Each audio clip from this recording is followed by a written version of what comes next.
anything except a little security for my husband and myself. Tina, you don't care if anything happens to Cord.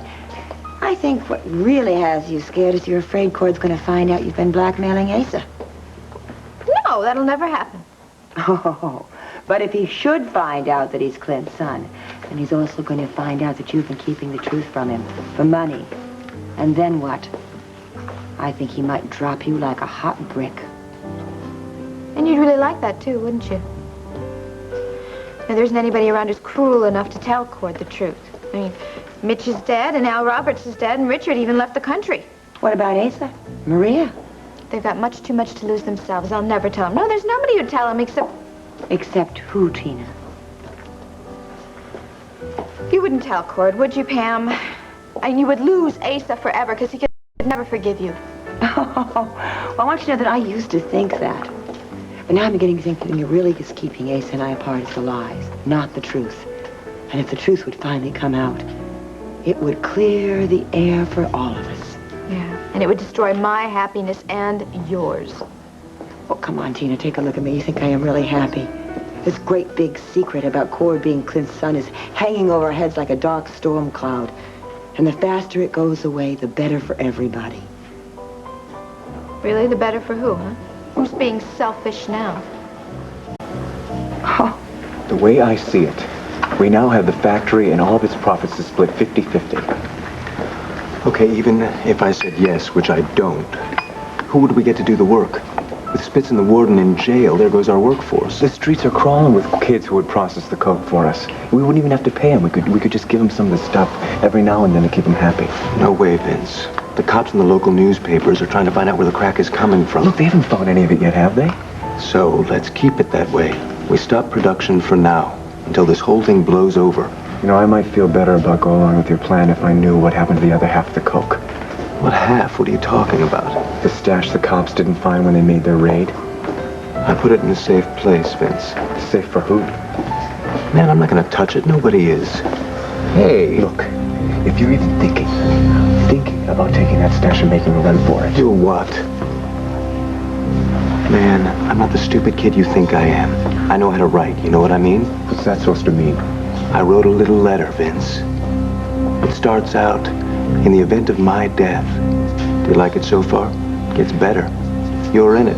I make it real clear who killed Susan Bates and who planted the drug in Dorian Lord's, the bomb in Dorian Lord's apartment. You're bluffing.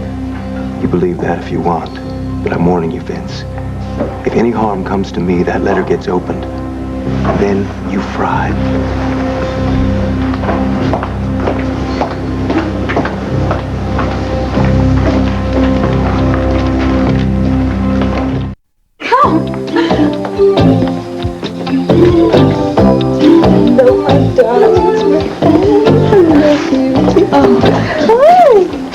Oh, my word, will you look at that? Isn't that beautiful? Did you boys make that wonderful sign all by yourselves? Yeah. Did you? It's great. And I know that Jessica appreciates it very, very much. Here, let me sit down, and then you two can get a real close-up view of your new sister. Jessica, can I introduce you to your brothers? Look at this. This is Kevin, and this is Joey. Those are your brothers. Isn't she neat? Look, she's got fingers and toes and everything. Now can we take her out to play?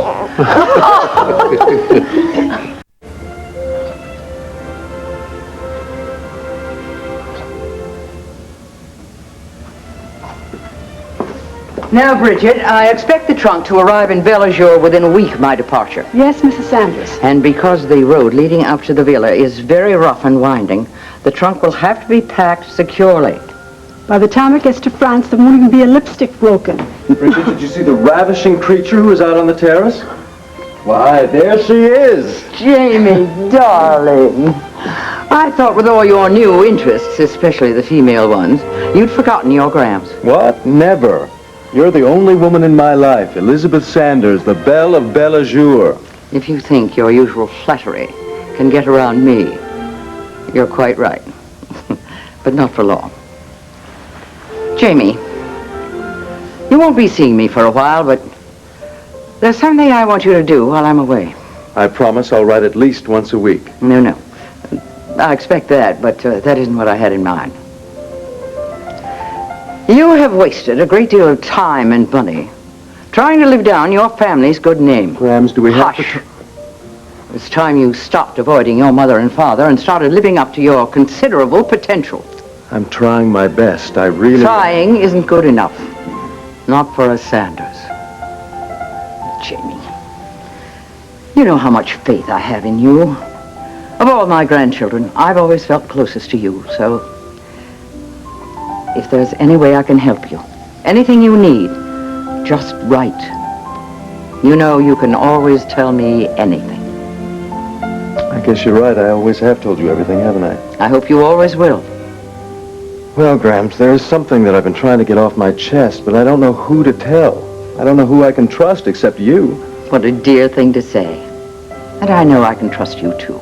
I know you'd never do anything to disappoint me. Now, what is it? Oh, it's no big deal, really. It's just I have some things I need to store in the basement. A garment bag. Garment bag? Yeah, it's just in the car. It's just got some summer clothes and suits in it and things. But I thought while you were away, you wouldn't mind if I... My dear boy, of course there's plenty of room to store your things. Great. I'll go and get it. I'll be right back. Jamie. Everything is fine. Really, it's great.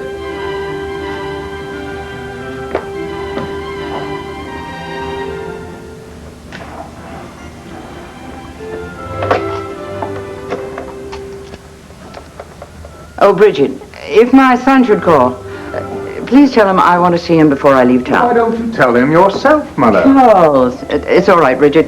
The ambassador has just arrived. You didn't really think I'd let you get away to Europe without a goodbye kiss, did you? There must be something in my stars today. First, Jamie stopped by to wish me bon voyage, and now you. Yes, I saw his car in the drive, and Mother, you look wonderful. 3 generations of Sanders here in the house all at the same time.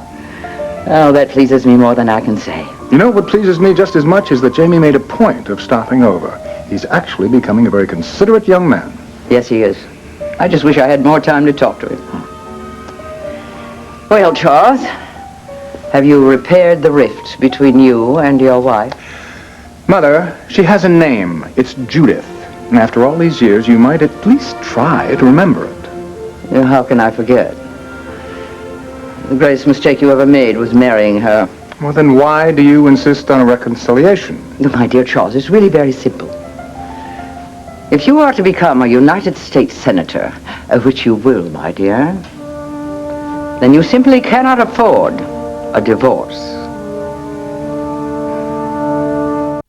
Stop it, Tina. I've heard this a million times from Asa. Hold your tongue. Keep a secret. Don't tell anybody. Lie for me. Let me tell you something. I've done it for months, and the only person who seems to get hurt about this is me. Well, great. So now you want to hurt other people, is that I'm it? just not going to protect you and all your lies from the consequences you pull on yourself. Oh, I see. Okay, so now you're going to decide who's happy and who's not, huh? Who wins, who loses, who lives, who dies? The only thing that's going to die is my marriage. And it's your lies that are going to kill it. And Tina, I'm not going to let that happen. Yeah, well, what about my marriage? Oh, well, you can expect whatever you want for lying to your husband and keeping the truth from him all the time. I am protecting him, and if you cared about anybody but Tina, yourself... you are not protecting anybody but yourself like you always do. And this time it is going to backfire on you because Cord is going to find out Clint is his father. And he is going to find out that you're the one that's been keeping the truth from him for money. And then, Tina, you watch out. No. No, because we are closer than ever, and there is nothing that could ever happen between us that would make Cord turn his back on me. Because all the weeks I've been angry at you, and all I can feel is just pity. Well, I don't need your pity, and I certainly don't need any lectures from you on how to have a happy marriage. Tina, why don't you tell him before somebody else does? There is still time.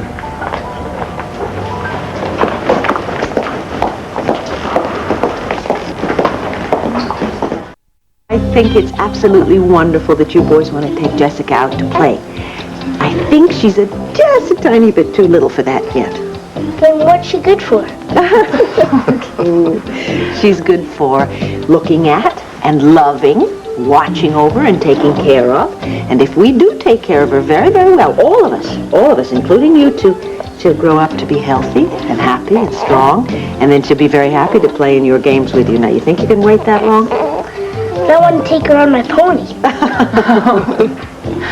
Now look. There's not time for that right now. But one of these days, real soon, she's going to be riding right by your side, kid. Hey, but you know, Kevin, you have a cousin, Sammy, who would love to play with both of you guys. That's right. Tell you what, I'm going to put her in her bassinet. Let her get used to her new surroundings, okay? Kevin, honey, would you take that and put it on the table? Thank you, sweetheart. Thank you, darling. Come on, love, let's go lie down. So cute. Isn't she an angel? Come on, baby. Good. Come on, you can lie down right here. That's a girl. I'm going to roll you over. That's a good girl. That's a girl. Whoop. There you go. Okay. Good girl. Oh, Mr. Buchanan, would you like me to take the boys out to play now? In a minute, Kim. Right now, I want them to understand a little bit more about what to expect. Yeah, like she's no fun. Well, now, wait a minute. There's more to it than that. You see, there's going to be times when your baby sister's going to cry. Sometimes when you least expect it. Like in the middle of the night. And a lot of other times, too. And at those times, Mommy and Daddy are going to have to hold her and walk with her and sing to her. And you two might feel just a little bit left out. Just a little while. But that's just because we're taking care of Jessica.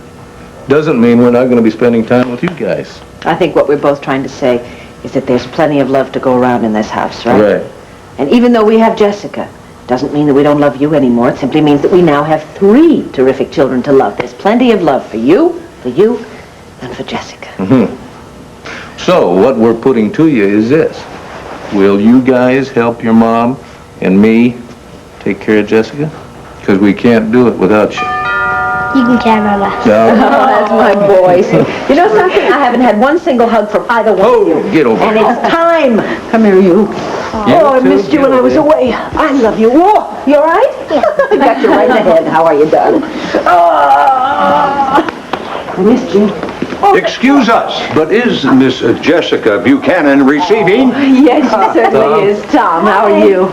Please come in. Hello, Maria. I didn't want to disturb your homecoming, but Tom said he couldn't wait to see Jessica, and frankly, neither could I. Vicky, I'm so happy for you. Now, inasmuch as I am Joe Riley's twin brother, that makes me Joey and Kevin's uncle, right? And Mary Lynn is their cousin? Mm-hmm. And just exactly what is our relationship with a little Jessica there? No relationship. No relationship. Yeah, well, we love her just the same, and this is just a little something to say. Welcome, Jessica. Thank you, and please thank Mary Lynn for me, too. I will. One of these days, I'll be able to tell Jessica the very special part you two played in getting her born. I hope she's just half as grateful as I am. Oh, please, please. I just want another peek at that little beauty. Well, there she is. Vicky, I'd like to wish you and Jessica all the happiness in the world. That's very kind of you, thank you. And to you, Clint, congratulations. Well, take a look at my beautiful daughter there. Look at her, Maria. Our beautiful daughter. Isn't she gorgeous? Oh, yes. Oh, gosh, she certainly is. So how are you two doing? Come over here and sit with me. Well, they've been whispering in my ears that all Jessica does is lie there and make bubbles. I do have a snack waiting in the kitchen, if that's all right. Yes, I think it's just fine. You guys have been very, very patient. But please don't go too far away, all right? Because I'm going to need your help. Not diapers. No, I'm not going to ask you to change diapers. Not quite yet. You will soon. But you'll have to be around in case she starts to get fussy. You'll have to make her laugh and play with her and tickle her and stuff like that, okay? Okay. Thanks. Off you go. Come on, Joey. Let's go have some snack. Maria, are you going to hold on to that all day? That? Oh, I'm sorry. Oh, gosh, this is for Jessica. Thanks. Oh, say thank you, Jessica. You didn't have to do this. Oh, that's beautiful. That's beautiful. Oh. Looks sweetheart, isn't it? Well, what is it? It's a christening gown, Maria. It's beautiful. This was especially made for Cordero in Mexico. I thought Clint and Vicky and Jessica would like to have it. What a thoughtful gift. Isn't it, sweetheart? Maria, you shouldn't have done that. We can't possibly accept such a priceless family heirloom. Oh, after all the kindness you've shown to me and Cord ever since we moved to Landview, Vicky, please, this is my way of saying thank you. Well, if it means that much to you, Maria, how can we not accept it in the spirit in which it was given? Clint, I'm going to use Kevin's christening dress for Jessica. Well, so we just start a new tradition, sweetheart. I mean, who knows? Jessica can pass this on to her children. Wouldn't that be something? And you know what I say, Vicky, a young lady can never have too many dresses. I'm sorry, I didn't mean to cause a problem. Problem? What problem? Take a look at this child here. Now, how can there be a problem in the world when there's something this perfect? You all right? I'm sure that Maria just wanted to give you something special for baby. Yes, perhaps in her own way she did. I'll get the door. Thank you, Delilah. Well, just imagine all the protection that Jessica's going to get when Kevin and Joey grow up, huh? In the meantime, consider all the sibling rivalry. Thanks a lot. You trying to cheer me up by any chance? Yes, ma'am. Is that all right? Allison, what can I do for you? Actually, I'm here to see Mrs. Buchanan. Nothing new. Don't patronize me, dear. You want to win, or don't you? All right, Mother. I have already taken your advice, you see. Judith and I are back together. Excellent. Nothing could make me happier. You never cease to amaze me. Here you are trying to urge me to keep my marriage together when for years you fought against it. Don't second-guess your mother. Now, there's one more detail to cover. While I'm in the south of France, I want you and Judith to move back into the mansion. Here? But I was planning to take a penthouse in town. No. You must establish yourself as the social and cultural hub of the community. You know, parties, meetings, charities, that sort of thing. Not to mention presenting at least the semblance of a close-knit, loving family. Mother, you are once again forgetting my wife. She's never quite forgiven you, you know, for not accepting her into the family. She may very well refuse to move into this house. Charles, if she loves you, she will do it. She must do it. I'll see what I can do. If we are to become a family, and I mean in every sense of the word, why not? This might be a very good place to return to the old homestead, Dad, are you serious? You and Mom aren't going to move here. Good morning, Pamela. Ready to go? Good morning. We don't have to rush off to Lanfear, do we? Sit down. Tell me what's been going on with you recently. Well, I'll tell you the truth. I've been doing a lot of thinking about my new granddaughter. Our granddaughter, don't you mean? Oh, Asa, I just can't wait to see her at home with Jessica Ann and all that family and love around her. I'm not complaining, Pamela, but this new mood catches me by surprise. Why? You know how much I love children. Yeah, but you've been very angry at me, and am I thinking wrong that maybe you have a change of heart? Well, I guess that depends on you. Whether you've decided to give up all the lies and deception. A man cannot change his spots overnight. I'll tell you what, we'll go see the baby, we'll go to the mansion, we'll have a nice talk. Well, I'm more than willing to talk, but I'm not willing to negotiate, Asa. If this marriage is going to work, then it's going to have to be based on trust and honesty, otherwise it won't happen. Well, honey, I believe in honesty, but there's something to be said for understanding and compassion. No, stop. Just please don't, Asa. Let's not argue. Today is supposed to be a beautiful, happy day with the family, and please, let's not get into an argument. Yes, ma'am. Would you be kind enough to join me in seeing our new granddaughter? Yes, sir. I'd be honored. Get a present. Wait till you see what I got.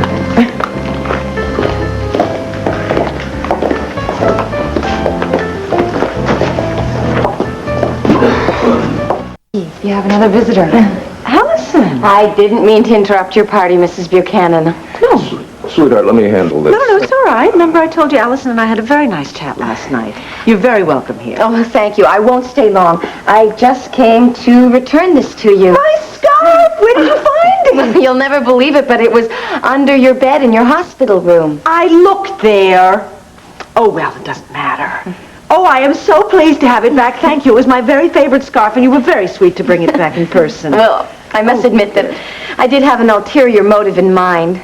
I wanted to see that beautiful baby just one more time. Well, you go right ahead and look. Oh, let me introduce you first to her friends and family.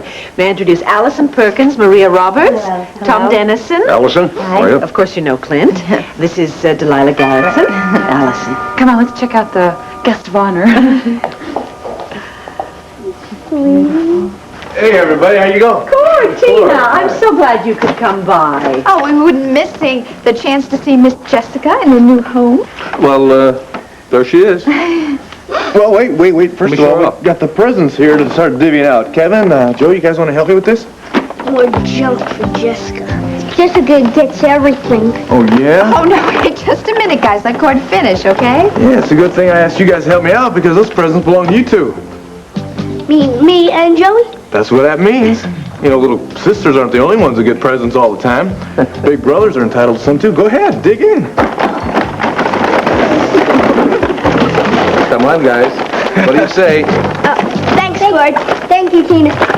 Oh, you're very welcome. But actually, you should thank Cord because I have to admit it was his idea. It was wonderful of you thinking of boys too, Cord. Thank you. And you too, Tina. Yeah, I figured if I got me a little sister, I'd be feeling a little left out about now myself. Snappy present. Cord, honey, look at the baby. Short to you. Oh, man, Clint, I tell you, she gets more beautiful every time I see her. You two are really blessed, you know that? Thank you, yes.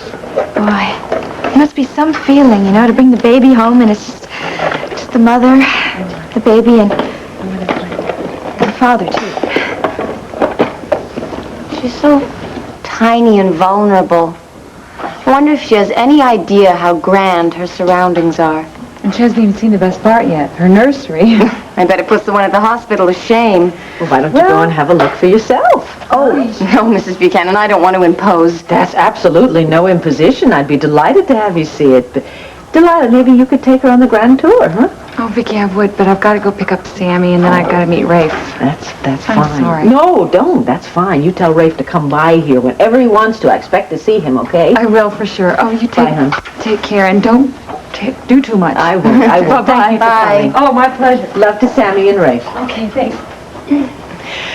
Tom, I wonder if I could impose on you. Allison hasn't seen the nursery, and I know you know the way around Landfair.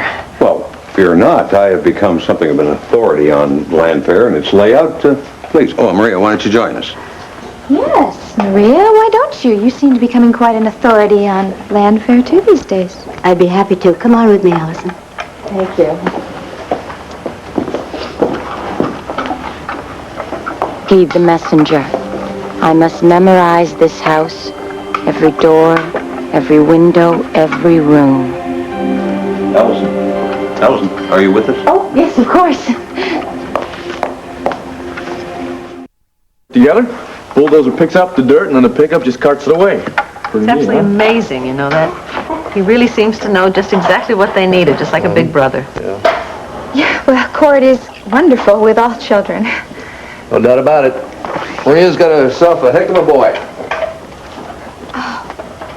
Vicky. Vicky, this is lovely. Cord, look. Look, isn't this adorable? Yeah, it sure is. Wow. Well, this must have been in the family for ages, huh? Oh, yes, it was. But not our family. Cordero, that is your christening gown.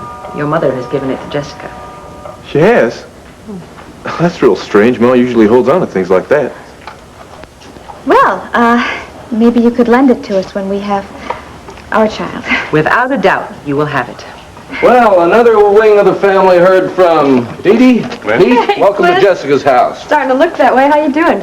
So where's my niece? Oh, she's right over here. Excuse me, Tina. Oh, Vicky, it's got to be great to have her home. Yep.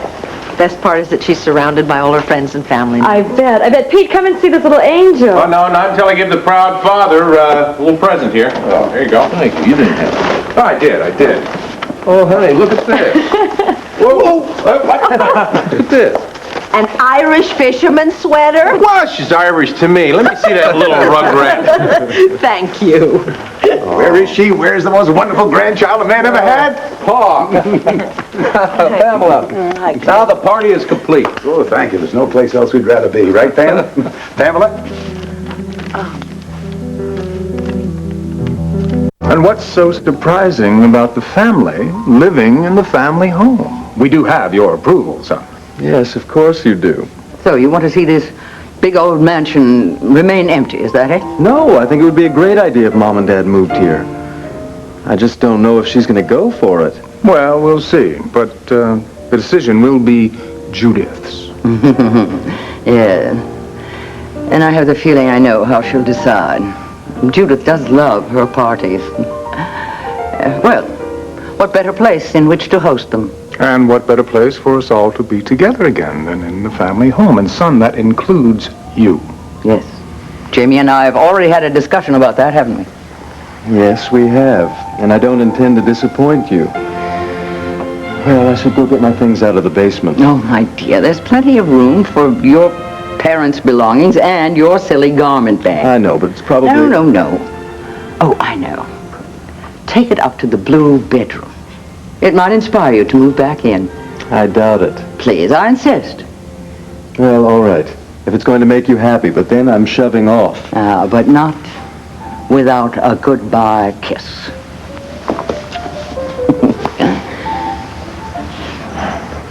Be independent, my boy. Be your own man by all means. But don't forget, you're a Sanders, first, last, and always. Yeah, Grams, I sure can't forget that. Mrs. Sanders, the car's all packed. We can leave for the airport whenever you're ready. Thank you, Wayne. Have a wonderful trip. Bye-bye, son. Well, Charles, would you care to join me on the ride to the airport? It gives us a chance to talk further. Well, thank you, Mother. I would enjoy that. But I have, business to attend to in town. Very well. Then I'll leave you with a final thought. If it has anything to do with Judith, I will handle it. It's about Dorian Lord. You have read about her ordeal in prison, I trust. Yes, we all have.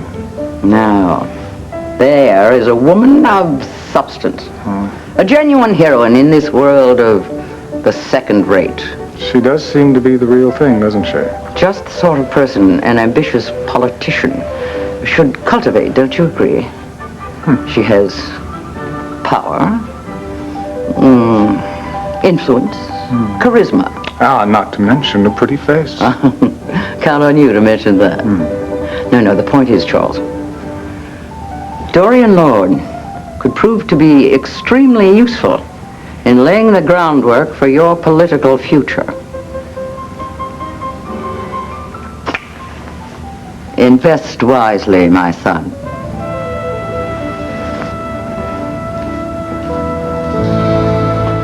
But all this for one lucky little girl. Clint must have bought out every toy store in London. I guess so. This is a huge house. How do they hear little Jessica when she cries? I can answer that one. Oh, Kim, I'd like you to meet Allison Perkins. She was one of the nurses at the hospital for Vicky. Nice to meet you, Allison. Well, I guess my work starts where yours ended. Kim is the children's governess. Oh, well then you must have to stand outside that door all the time. Not really. You see this intercom on the wall? Well, it's connected to my room, to the master bedrooms, of course, and to the library, and to some other rooms in the house. So if the baby cries, she's bound to be heard. Well, Jessica is one lucky little girl. Shall we go back and join the others? Have you seen enough, Ellison? Oh, yes. All right, let's go, shall we?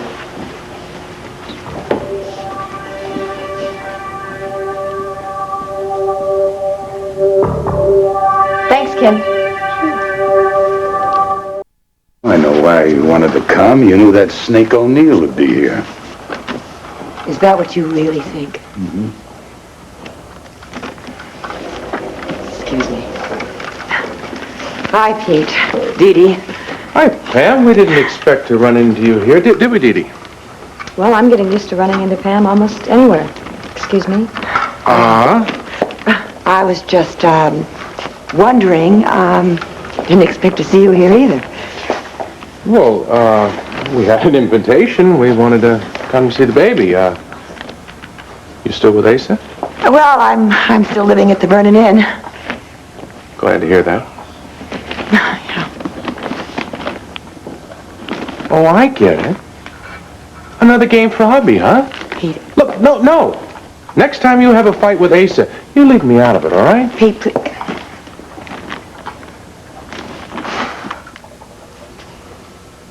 Pa, this is supposed to be a happy occasion. How do you expect me to react when you invite the double-dealing gigolo O'Neill here? Oh, no, wait a minute. Just, if you're thinking of starting any trouble or causing any problems, why don't you just go on home? This is supposed to be Jessica's day. When you're right, you're right. I'm going to hold that magnificent creature. Excuse me. Now, be gentle, Paul.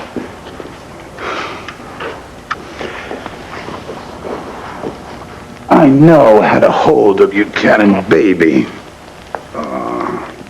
Jessica Ann Buchanan, we're going to be so proud of you.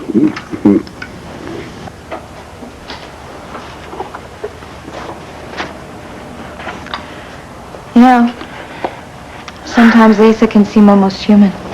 I thought you weren't ever going to talk to me again. Yeah, well, for the family's sake, I can be civil if you can. Ace is wonderful with children, but he's not the only one. Don't lose him, Tina. Lay off me, will you? Well, you lay off Pamela, all right? Ace is paranoid as it is. Let me tell you something. I'm a little tired of friends and family telling me how I'm supposed to feel. I just want you to take it slow, that's all. Look, I already put the brakes on. Or should I say Pamela put them on for me.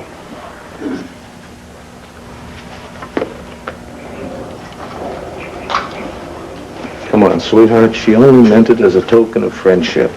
I don't really care how she meant it. She's not the only one with feelings around here. Whose feelings have been hurt? Tell me.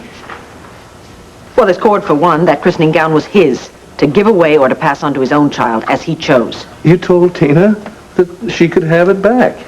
And look at him. Does Cord look like he's upset? All right, I'm the one that's upset, okay? It was much too personal, the gift. It's not as if she's a member of our family. Oh, no, wait a minute, honey. This isn't like you. Since when do we parcel out love around here? Now, the way I see it is Maria just cares about our daughter, and that puts her in pretty good company, doesn't it? Yeah, I think she could have shown it another way. Honey, let's not argue about this, not when I have to leave tomorrow. Where are you going? I figured with all the excitement you might forget. The National Press Association. Oh, no. I don't like it any more than you do, but I told them I'd be there. Excuse me, but I have done my share of sitting through award dinners, so I'd be happy to take your place, Clint, if you like. Thank you, Tom, but I'm scheduled to be a speaker. You won't be alone, Vicki. You've got Tim and the boys and the staff around. Well, I'd feel a lot better if it weren't Heron's night off. Oh, that doesn't worry me, and I'm sure we'll survive one night without you. I'll wait up for you and hear how this... No, you shouldn't wait up. You're going to need your rest. And, I'll probably have to take the last flight out of New York, and I'm going to get in very late. Fear not. Mary Lynn and we're just over here in the carriage house, so anything you want, Vicki. Don't worry about it. Mrs. Buchanan, I think that you've probably had enough company for the day, so I'm going to get going now. Well, thank you very much for bringing the scarf, Allison. Oh, well, it was my pleasure. And I wish both you and Mr. Buchanan much joy in the future with Jessica. Thank you. And I'm sure we'll have it. Let me show you to the door, Allison. Good night. Good night, Allison. Well, Maria, Cord's christening gown, eh? Better be careful or your true feelings will start to show. What are you trying to say now, Tina? Oh, why don't you just look in a mirror? You see, what is it they say? That your heart is in your eyes every time you look at Clint. Tina, do you know what happens to people who think the worst? No, what? They usually get it.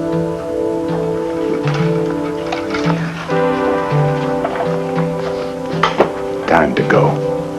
We only just got here. I've had a bellyful of you staring at O'Neill. We are leaving. Then all right, you go. But I haven't had a chance to kiss the baby or say hello to Vicki. Maybe you haven't had a chance to say hello to O'Neill and get him a kiss, eh? Well, if that's what you really think, don't let me disappoint you. Pete, how's that baby? Oh, she's darling. This is another attempt to make Asa jealous. Asa is leaving. I just wanted to know about your family. My family. Yeah, how's Connie? She's fine. Good. Asa, why are you leaving so soon? Why? Take a look at your uncle and my wonderful wife. Do you need any more explanation, huh? No, I really like the landscapes the best, but portraits, Excuse me, I suddenly have a terrible headache. Oh, Dee Dee, I'm sorry. Look, I have some aspirin in my purse. No, I don't need aspirin. I really would like to go home, please. Oh, okay, but Ace is left, so Pam's going to need a ride to the Vernon Inn. Could you take a cab? It's really killing me. Of course I can take a cab. Come on, get a headache. No. Somehow. Look, you're coming with us. I'm not going to take no for an answer now. Let's just find Vicky and say goodbye, all of us. All right. Over here. Mr. Buchanan, would you like me to take Jessica to the nursery now? Good idea, Kim. We don't want to wear Jessica out her first day home.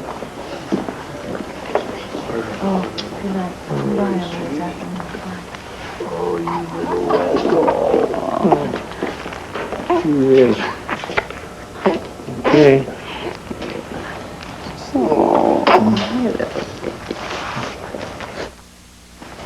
That has got to be the most incredible feeling in the whole world, huh? Holding your own child in your own two hands like that. A man could have the whole world, but it wouldn't make any difference compared to something like that. Honey, what would you say if I said that I wanted to make you as happy as Clint is right now? I'd say that would take a heap of doing right about now, honey. Tina, are you trying to tell me something? Well, I've been thinking about it ever since you mentioned it, and I don't want to wait that long, honey. I want to have your baby right now. Honey, I don't know what to say here. What made you change your mind? Well, nothing. I mean, all I've ever wanted was to make you happy and to keep you with me forever. Honey, how many times have I got to tell you that you were going to be with me forever, with or without a baby? I know, but the baby would bring us so much closer together. I don't know, watching Vicky and Clint and little Jessica. I want that same kind of security they have. Man, if I live to be 100 years, I don't think I'll ever figure you out. Well, come on, girl. What are we waiting for? Really wasn't necessary for Pete to park the car and say he was going to walk me all the way up to my door. Well, I agree. How's your headache? It'll be fine once I get home. Thank you. Oh, Pete, good. You're here. Can we go home now, please? Yeah, as soon as I take Pam up to her room. Pete, it really isn't necessary. Dee Dee has a headache. Go on, take her home. I'm fine. I'm home. All right, fine. But if you need anything, you call, all right? Right, I will. Does he always worry about people like this? No. Goodbye. Goodbye. Thanks a lot for bringing me back. Yeah.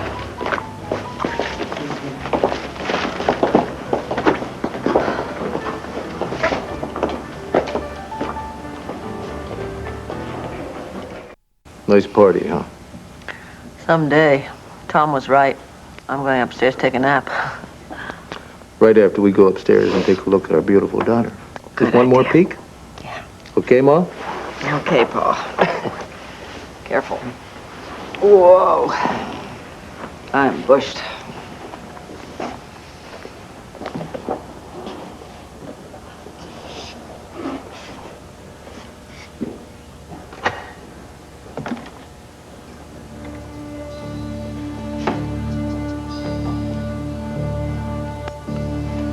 It works. But I can't do anything until tomorrow. Then I will do what the messenger wants. I will come back, and I will go to the nursery, and I will get the baby.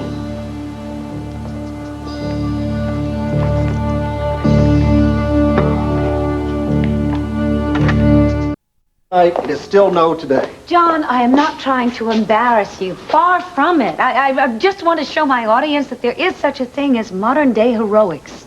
A, Dorian, I am not a hero. B, I am a private. Now underline that, private investigator. But I won't be for very long if you got my kisser all over the TV screen. And what a gorgeous kisser it is, too. Sweetheart, look, I'm sorry. You're going to have to get yourself another guest. John, how can you do this to me? I mean, you are absolutely the backbone of the story of my stay at Statesville. Besides which, it'll be good for your business. Your phone won't stop ringing for months. When are you going to get it through your head, Dorian? I will not be anyone's monkey on a stick. Not even yours. You talking about a monkey on a stick? John, you wouldn't know a golden opportunity if it came and kicked down your door. I know when I'm being used to boost your ratings. Used? When did you get so sensitive? I'm not using you. I'm just trying to give you the chance to enhance your reputation. Well, my reputation is doing just fine on its own. I'm not saying that it isn't. It's just that when you go on air and you talk about how you went undercover to protect me and how you broke up that crack ring, you're just going to have a chance to become something more than just a private detective. Just a private detective, huh? Is that what you think of me, Dorian? No, not at all. I didn't... Yeah, well, let me tell you something, lady. I am damn proud of what I do, even if you're not. I am proud of what you do. You've saved my life more than once. But the show would be wonderful, John. I was thinking of telling some of the cuter anecdotes of what went on at Statesville Prison. You know, the first time that you walked down the cell block and some of the less inhibited lady inmates were shouting, "Hey, hunk, hey, stud." Yeah. Well, I wasn't too thrilled about it then, and I'm even less thrilled now. But it will make for magnificent television. Well, Dorian, I tell you what, you go on the air and you make all the magnificent television you want. Tell your cute little anecdotes with Matron Spitz and the inmates and anybody else you damn well please. But leave me the hell out of it, huh? What's wrong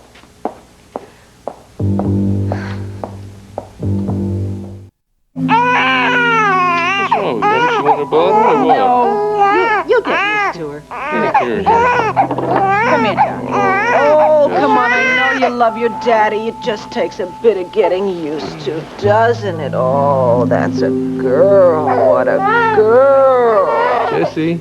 Yeah, she loves her daddy. Okay. Now. She's not angry because I'm leaving, is she?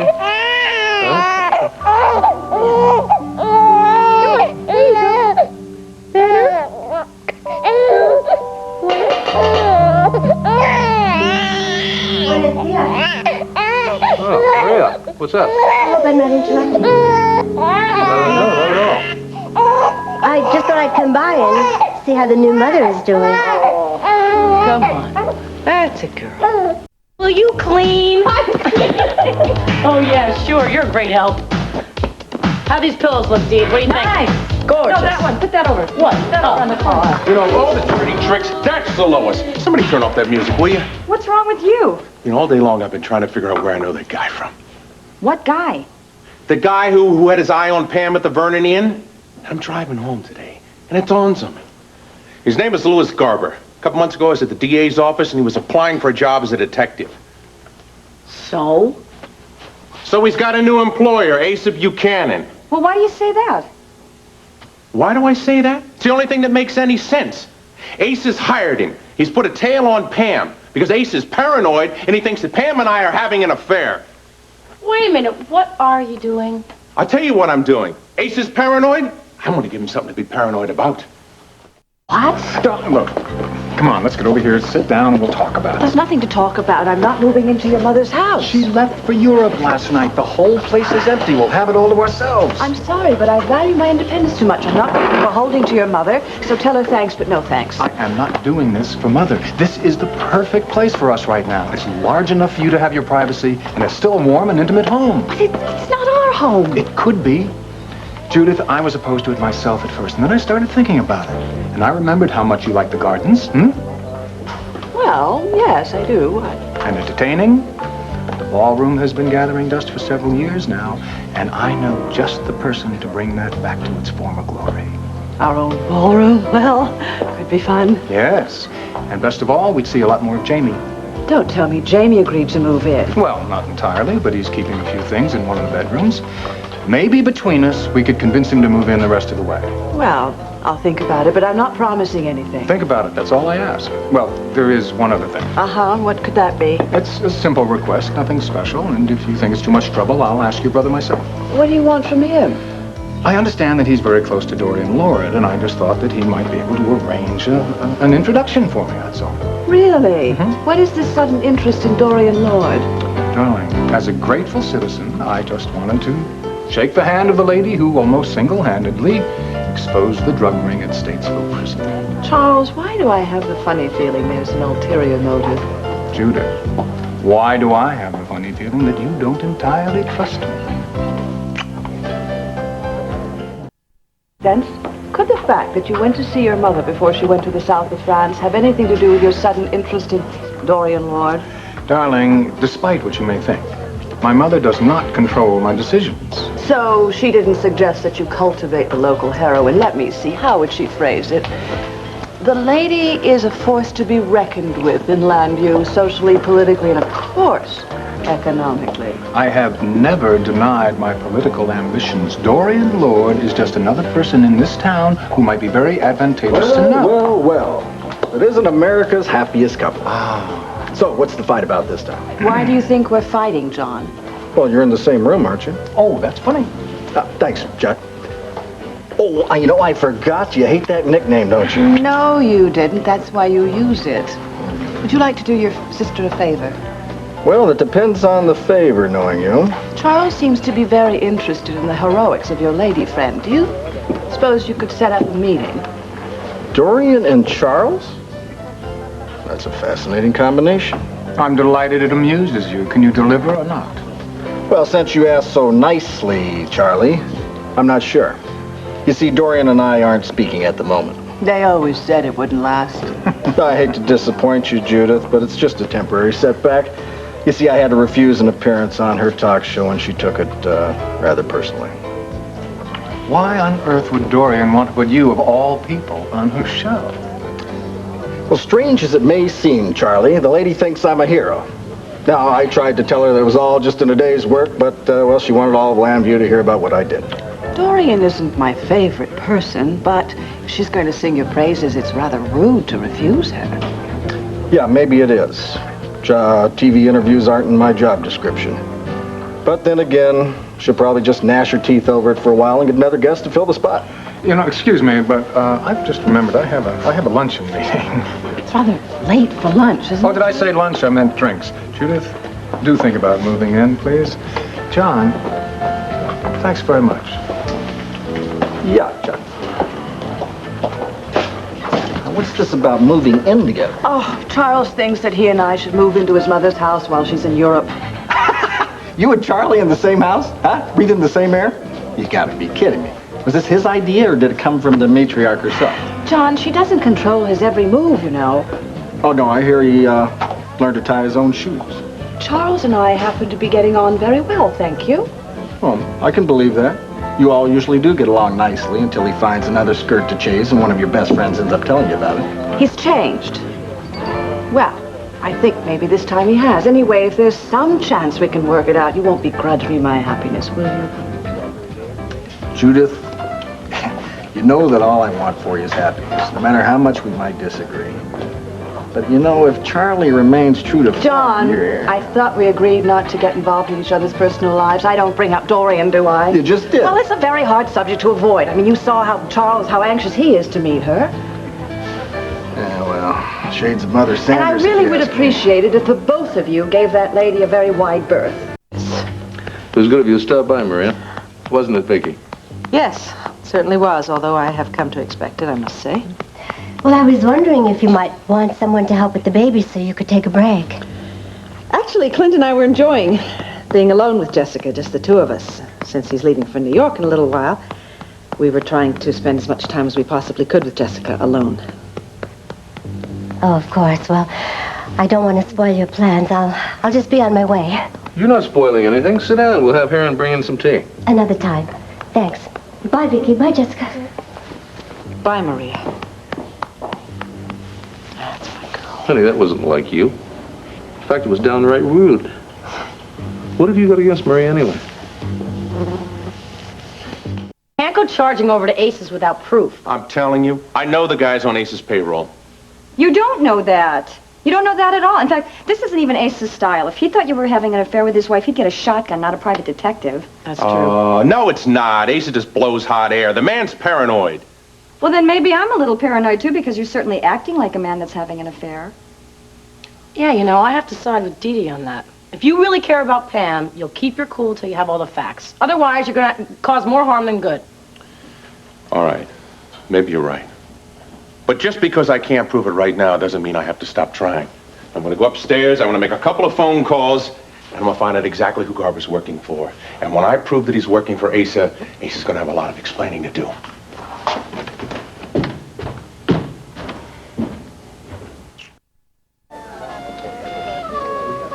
To the winner.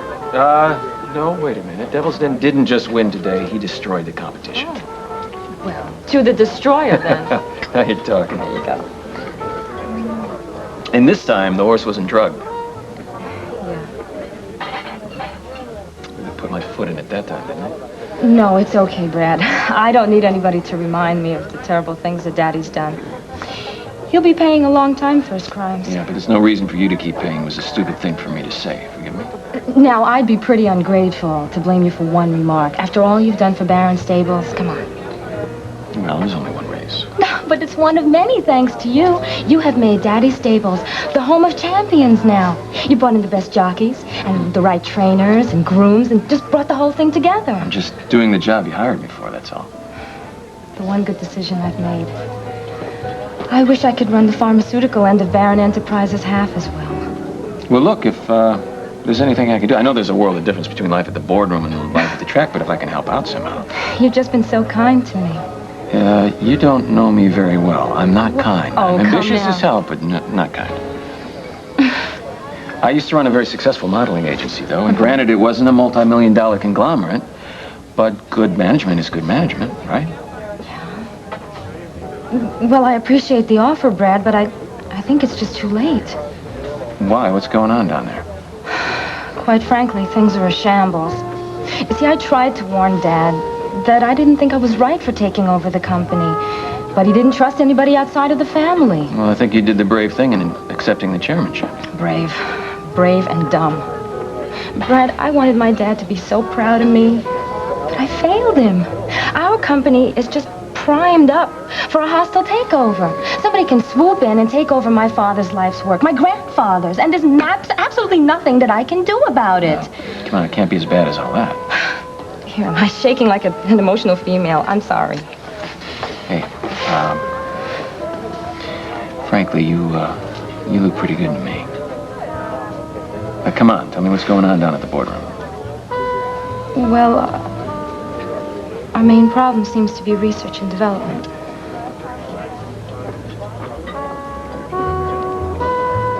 Oh, this is short notice. It's just I want to give Councilman Murphy the chance to come on the air and discuss his views on prison reform and drug abuse. How many times does an opportunity like that come along? I see. All right.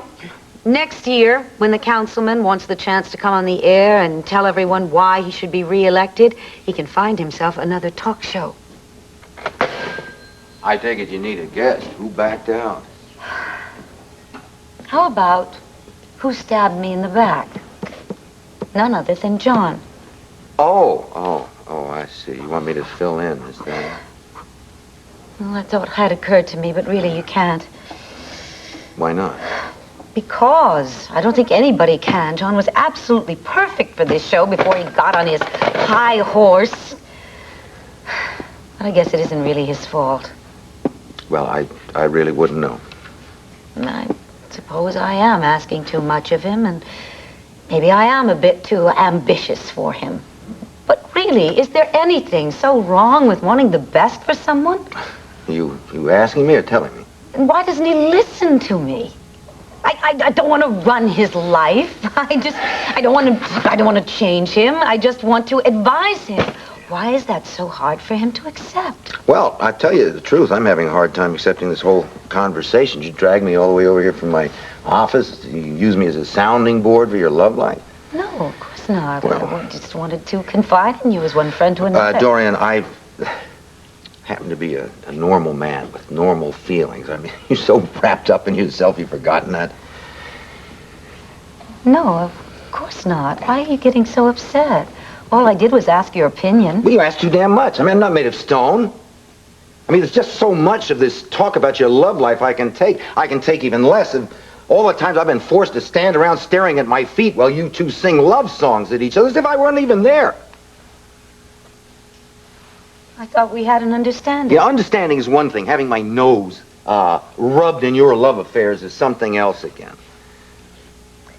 I was unaware of this. Why didn't you say something to me before? I'm saying it now.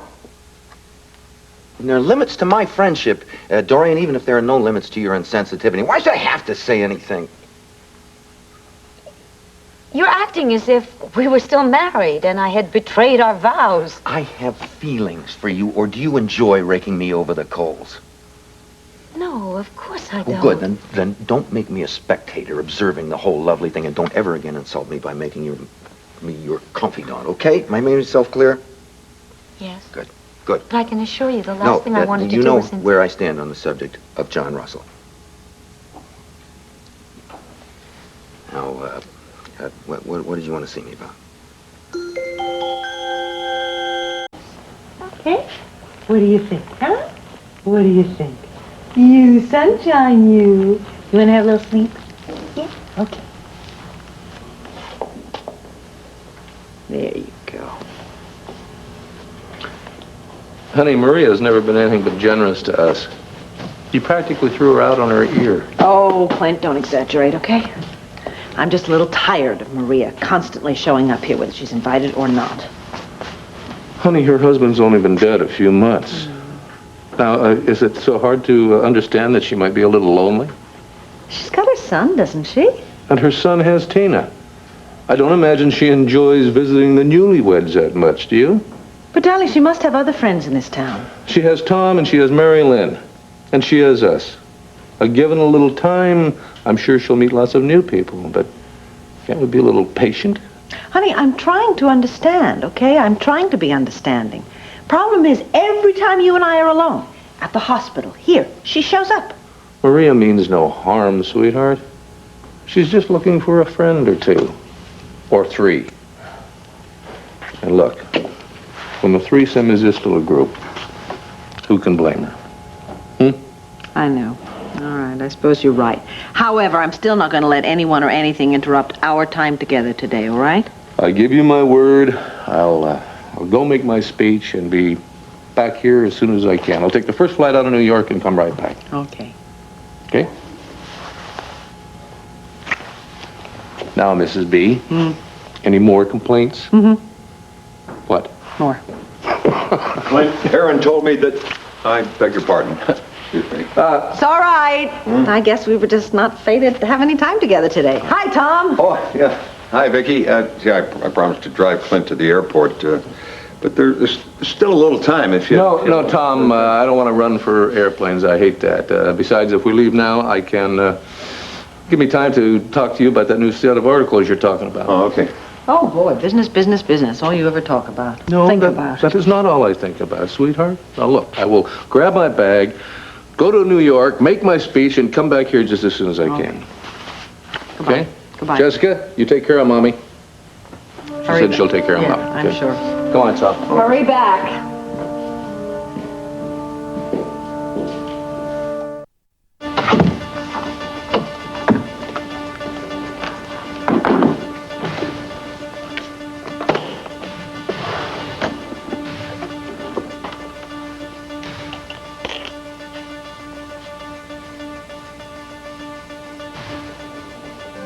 Well, I'd feel a lot better if it weren't Aaron's night off. Oh, that doesn't worry me, and I'm sure we'll survive one night without you. I'll wait up for you and hear how this... No, you shouldn't wait up. You're going to need your rest. I mean, I'll probably have to take the last flight out of New York, and I'm going to get in very late. Tonight's the night. And maybe the last chance I get to take the baby. Just a minute. I'll be right there.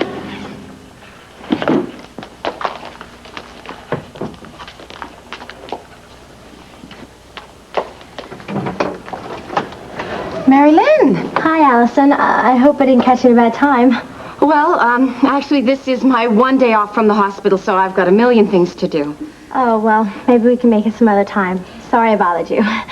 Well, wait a second, Mary Lynn. I'm not so busy that I don't have a minute. Come on in.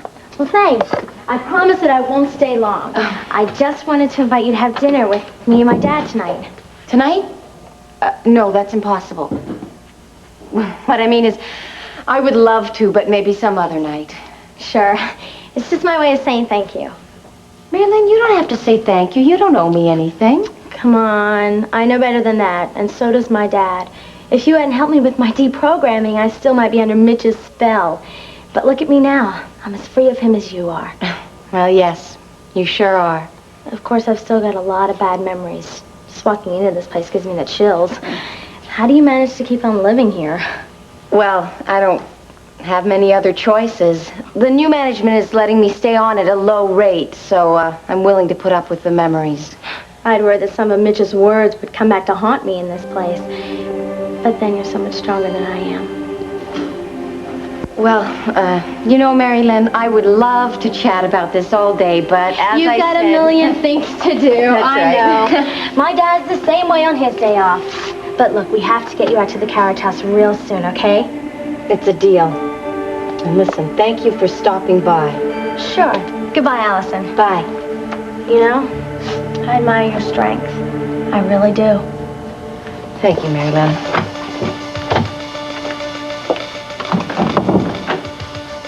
Strength. Then why can't I stop myself from doing this? Sorry I'm late. Better late than never, right?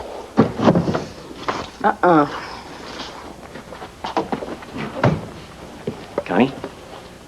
Why don't you go kiss one of your horses? You seem to spend more time and attention and energy on them anyway. They may as well have the rest of you. This is a first. Jealous of a horse? I can compete with a woman. I can't go up against a thoroughbred. Look, sweetheart, you know how I am when I'm at the track. I can't keep my eye off my stopwatch. I lose track of real time. Time's not the only thing you lost track of, sweetheart. Yes, you're right. Next time I'm late, I should call. And I will. I promise. Scout's honor. And if you forgive me, I'll make it worth your while. I doubt it. Come on, I got sensational news. You gonna make me keep it to myself? Oh, yeah? What news? Come on, sit down. You may faint. What? What? You are looking at the rising star of corporate America. Where? Right here. I just had the best break of my life handed to me on a silver platter. We're going to have it all. The world is going to be ours. What? Wait, slow down. This sounds very exciting. What break are you talking about? Did you find another lucky opal or something? Better. I earned this one. Lisa has been so impressed with my work at the track. She wants me to help out down at Barron Enterprises, the main office. We're talking 3-piece suits, expense accounts, limousines for breakfast. Why aren't you getting excited about this?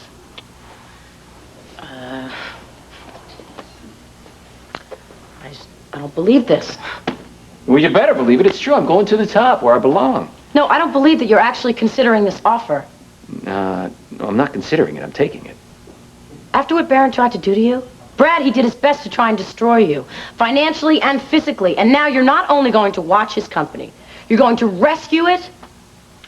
What's going on here?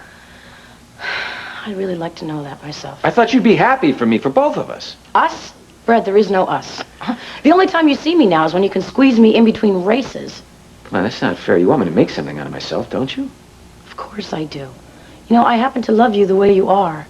Unpredictable and romantic.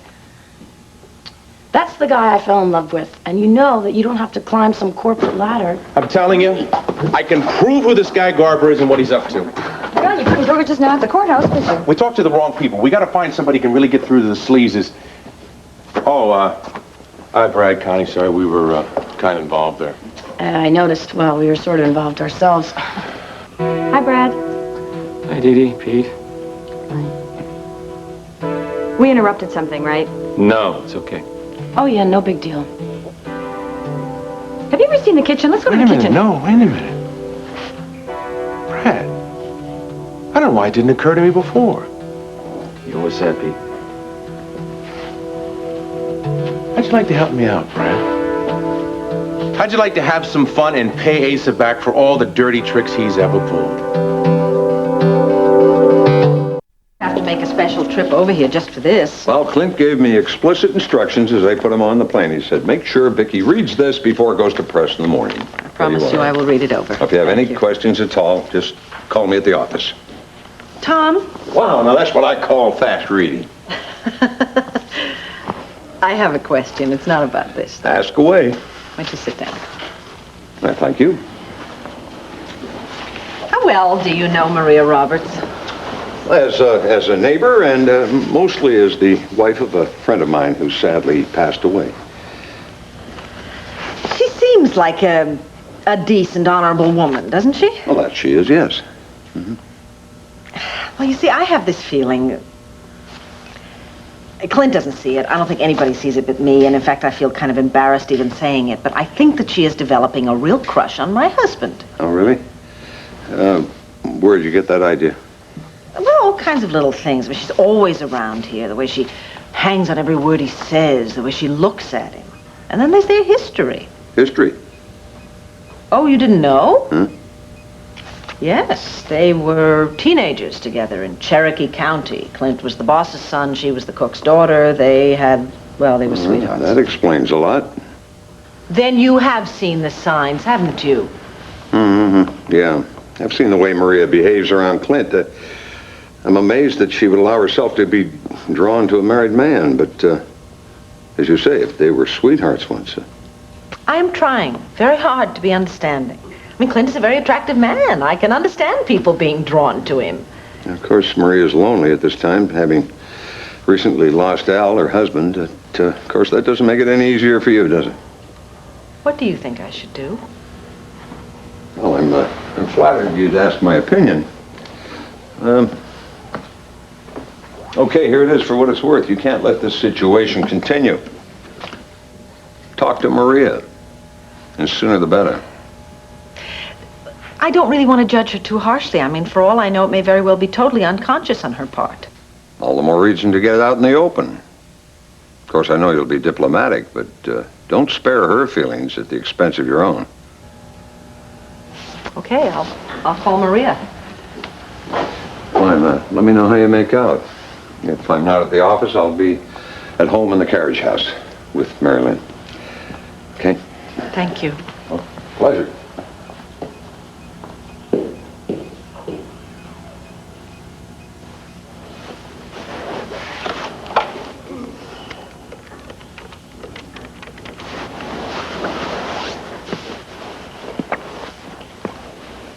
Hello, Maria Roberts' room, please.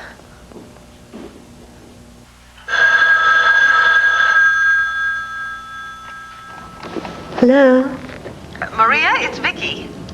Oh, Vicky. I was just about to call you. I want to apologize for dropping by like that today. Oh, no, please. I owe you an apology for all but tossing you out the door. Well, I really can understand you wanting your privacy. I would like to make up for my rudeness, please. Do you feel up to a visitor today? Oh, well, I can't expect you to come out your second day home from the hospital. Why don't I come to Landfair? And this way I can also wish Clint good luck on his speech. Clint has already gone to New York. But if you don't mind being stuck with me, I would like to talk to you. Well, all right, I'm on my way. I look forward to it. Goodbye.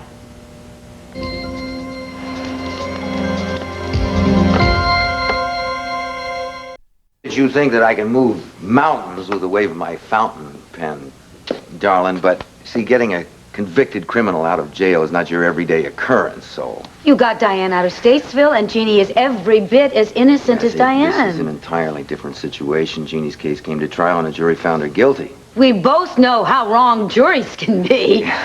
Herb, come on. Are you going to live up to your oath as an attorney and defend the cause of justice, aren't you? You don't find that just slightly ironic, do you?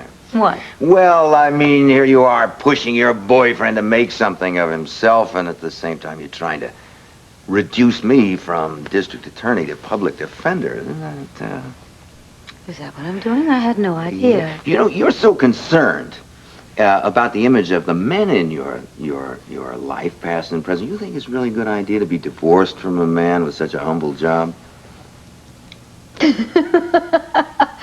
Touché. Yeah. You got me there.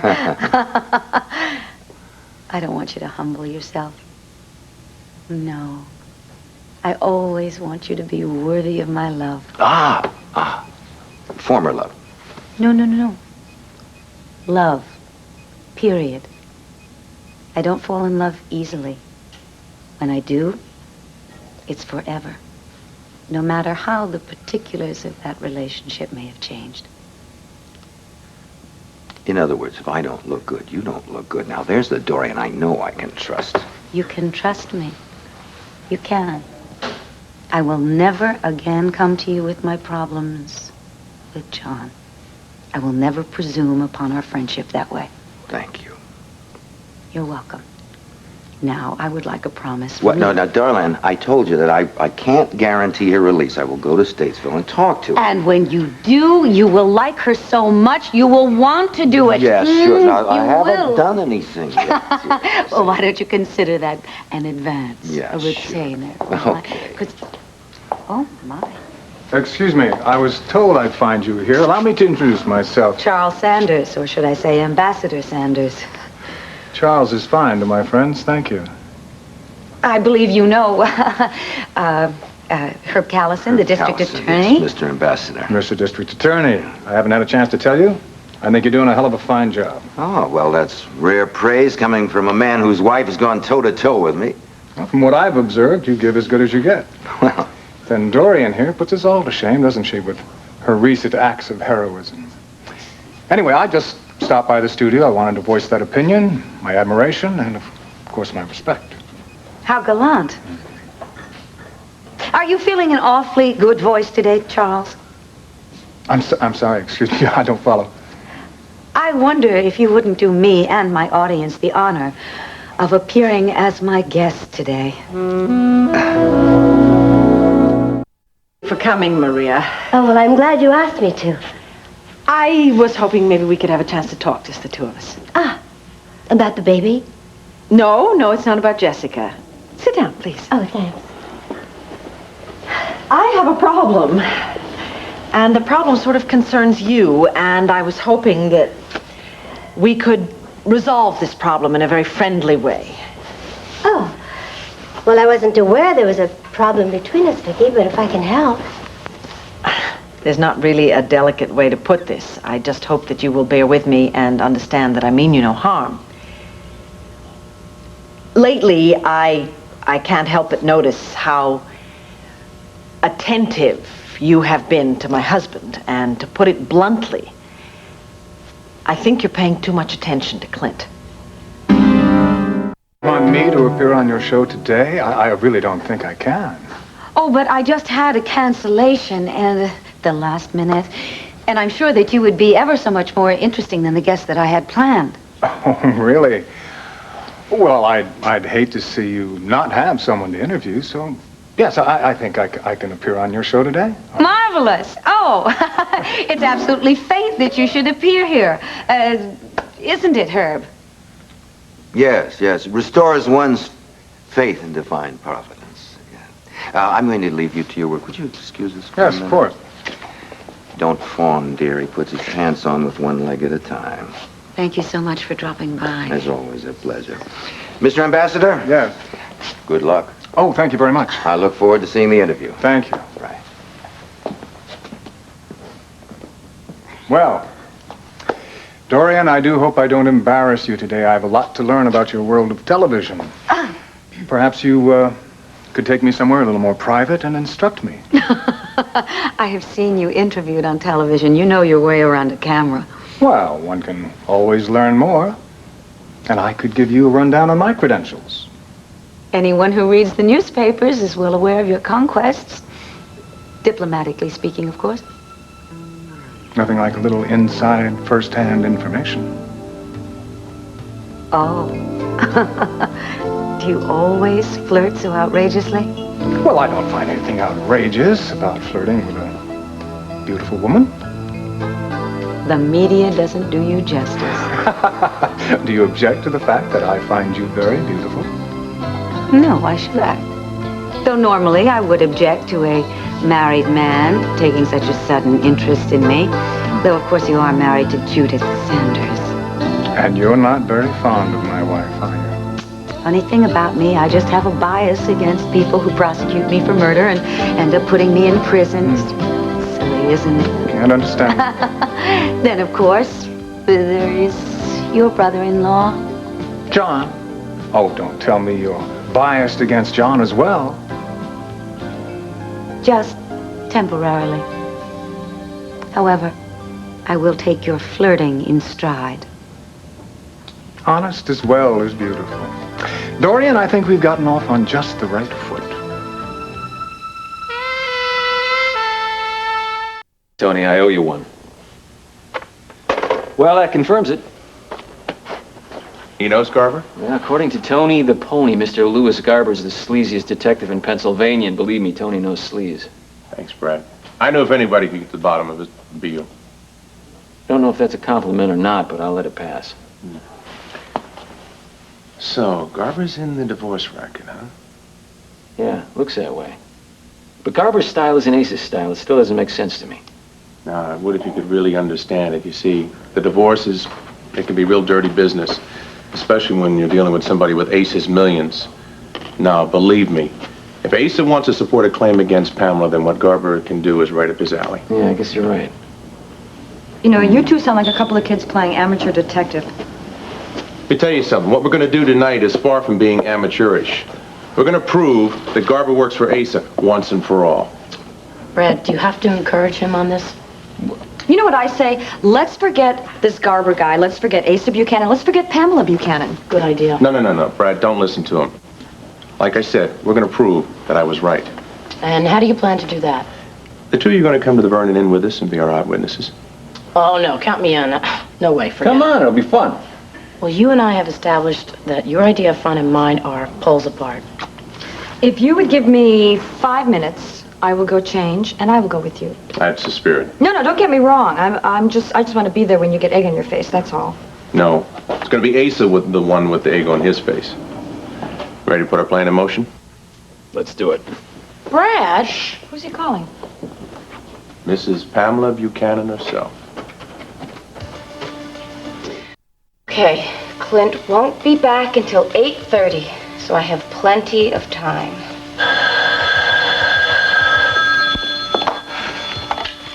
Hello? Allison, dear. So good to hear your voice. Dad? Oh, is something wrong? What makes you ask that? Actually, everything's going quite well. I'm calling you from my new office. Listen, Dad, I'm just on my way out, and I really... Dad was indicted. I've been made warden for both the men and women's division. Well, I'm very pleased for you, Dad. So pleased that you'll help me celebrate over dinner tonight? I wish that I could. Allison, look, I see you so seldom these days, and I can't very well celebrate a promotion like this by myself, can I? No, of course not, Daddy. Listen, I'll stop by your office for a quick hug and a kiss, but I'm sorry I can't stay because I have something important to do tonight. Yeah, I can't believe you're accusing me of being interested in Clint. No, I'm not accusing you. I'm trying to discuss what seems to me to be an obvious infatuation. Well, it might be obvious to you, but that doesn't mean it's true. I mean, certainly I'm trying to be friends with Clint and with you.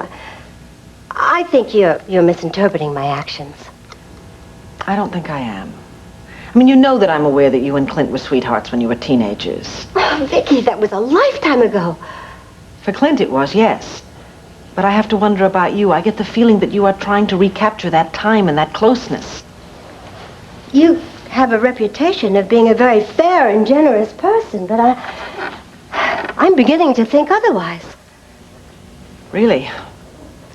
Well, I'm starting to feel that your feelings may not be as unconscious as I was wanting to believe.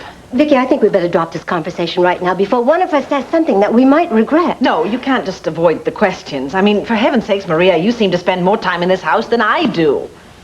That's ridiculous and hardly true. Well, you could have fooled me. Every time I turn around, you're hovering over Clint's shoulder. And that isn't true. Isn't it, Maria? You're always over here bringing him his favorite foods from Texas or talking about things that you two used to do together or you're just here, as always, lending a helping hand. I call that friendship. If you can't understand that, I feel very sorry for you, Vicky. I do understand friendship. I also understand what it's like to be a widow. I went through that. I know that it's painful and lonely and unbearable at times. I don't think I want to hear any more of this. No, I cannot let you insinuate yourself into my husband's life. Believe me, I'm very sorry you lost your husband, but please don't try and replace him with mine. I can't believe you're saying these things to me, Vicky. How dare you say these terrible things to me? I want you to know I'm not trying to hurt you. I want to discuss this so that no one gets hurt in the future. You don't understand. Vicky, you have no idea what you are doing. Then please tell me, explain it to me, please. I can't. I can't explain it to you. You have to, please. We have to try and get this open. We have to get the past behind us, all of us. But the past isn't behind us. It hasn't passed. What are you talking about? I'm talking about Clint. Well, of course I care about him. My God, he's the father of my son. Good. I'll see you in a minute.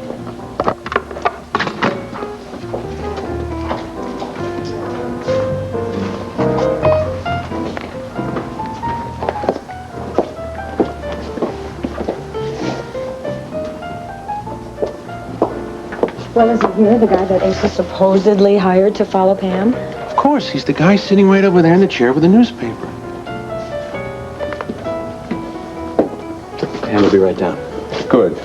This is the evening Pam's going to finally find out what Ace has really been up to. I feel like we're all 12 years old right now. Dee Dee, come on. Hiring a private detective to follow your wife around, that's not exactly a child's game. You don't think this is just a little sleazy? You're setting this whole thing up to prove to me and to Pamela that Ace is playing dirty. Oh, wait a minute. You and Connie were the ones that wanted me to get proof before I talked to Pamela. Now you're going to exactly see what's happening. I'll be right back.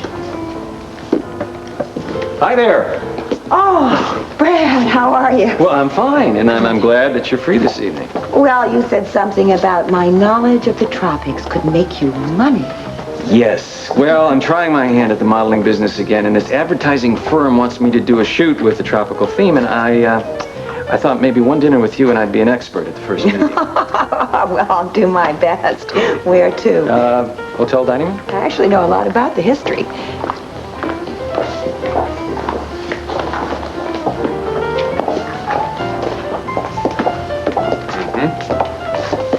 Now do you believe me? If this stuff was from the best Mexican restaurant in town, we're in trouble, girl, because it just don't cut it. Too bad. I guess every now and then we'll just have to hop on a plane and go to Mexico for the real thing. Oh, yeah? Well, I think I've got a better idea, and it's a lot cheaper, too, and it would make me very happy. Tina, why don't you just let my ma teach you how to cook Mexican? Oh, well then I have to do all the work. What fun is that? Besides, you see, I have to give all my concentration here to trying to conceive a baby. Oh. So you don't want me in the kitchen up to my neck in cornmeal and making tortillas and all that stuff. Uh-huh. Well, what if we conceived this baby here last night? Then your work's done. That's possible, but you know, we don't know for sure. Unless we know for sure, I guess you and I are just going to have to sacrifice our bodies one more time to keep trying. What is it they say that practice makes perfect? Well, I think we already achieved perfection in that department, don't you? Oh. All we have to worry about now is maintaining our standards. Would you like to maintain a standard right now? Oh. Yeah, I'd love to, but I can't. I've got that assignment to get to, and you know it. No. It's nothing dangerous. Just going over to that board meeting, take a picture of the president giving a speech at the meeting.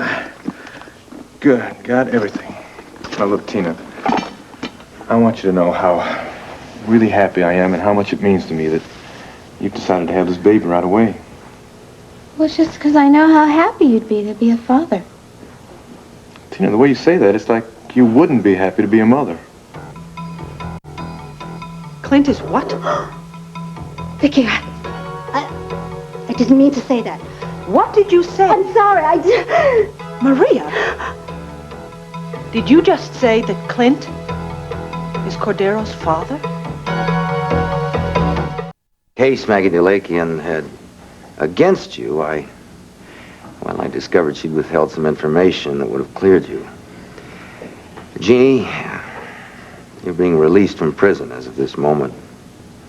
Charges against you have been dropped. Summons has been issued for your ex-boyfriend for check forgery. Could you just say that middle part one more time? You're a free woman, Jeannie Johnson. Oh, wait a minute, this is, October, right? I mean, you couldn't be playing an April Fool's joke on me in October. No. You were wrongfully imprisoned. Been cleared of the charges. I'm here to take you back to Landview. Oh. Is that it? You don't want to have a baby? You're just doing all this to please me? No, it's not that I don't want to have a baby. No, that's not it at all. It's just that I... Look, do we have to talk about this right now, okay? I'm I'm really been afraid to talk about this. I'm really scared. You're not afraid of me, are you? I'm afraid of disappointing you, and I'm scared to be a mother. I'm scared for the child if I'm the mother. Tina, come on. Now look, sit down. Millions and millions of women have babies all the time. Just kind of natural. I know, but what if I'm not a good mother, you know? What if I ruin the child's psyche or something? You know, all the terrible judgments and mistakes I've made in my life. I mean, a kid, they need guidance. And what if I turn your child into the biggest mistake of my life? Tina, what am I going to do with you, huh? I don't know, maybe you could just hold me forever and never let me go, huh? Well, don't worry about that. I'll be doing that all the time. I just wish that I could teach you to believe in yourself as much as I do. Yeah. Well, that's going to be a lot harder, you know, because it's only because you believe in me so much that I can even admit that I don't believe in me. As a mother, I mean. You know, it's not like I've got all kinds of experience of being a parent myself. I was just very fortunate to have two wonderful people to look after me and be my parents. Learn from them. I know, and that's why you're such a wonderful, marvelous, gorgeous, fantastic person. Oh, I love you so much. Oh, Tina, don't you see that the ability to give love is the only real quality that a good mother needs? Well, I can give the child love. That's not my problem. I mean, it's how am I going to give it confidence or something like that I don't have, you know, or how am I going to tell it how to choose the right path in life? Because goodness knows I flunked that. Oh, Tina, I wish you could believe in yourself as much as I believe in you. Everything would just be perfect then. Aren't you just the slightest bit scared about becoming a father?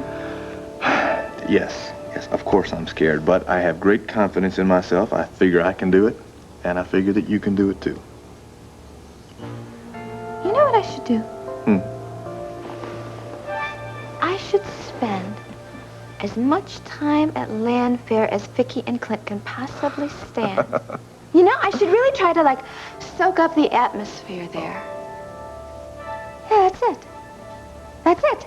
Tina Lord Roberts is going to take a crash course on bringing up baby. Ow! He is. Vicky, Clint knows absolutely nothing about it, and neither does Cordero. I'm stunned. I'm speechless. I never meant to tell you like this. I certainly never wanted to tell you before telling Clint or my son. How could they not know? How could you not have told them? Oh, it's such a long story. My goodness, it goes way back to when Clint and I were childhood sweethearts. You have always sloughed that off. You said it was a crush. Well, obviously I lied. Thank God Clint never questioned Cord's age or my sudden departure from Cherokee County. But why did you leave him? Because my mother went to your father-in-law and told him that I was pregnant and that Clint was the father. Well, he immediately ordered my mother to get out of town. And when she argued, he bought her off for $100,000. It was either take it or he'd have us deported back to Mexico. I never knew what hit me. My mother packed us up and moved us to El Paso all in one day. I was hysterical. I loved Clint so much, I just thought I was going to die. And my mother didn't really understand. She just kept telling me what a bad person I was, and Asa considered me to be a tramp. He said I wasn't nearly good enough for his son.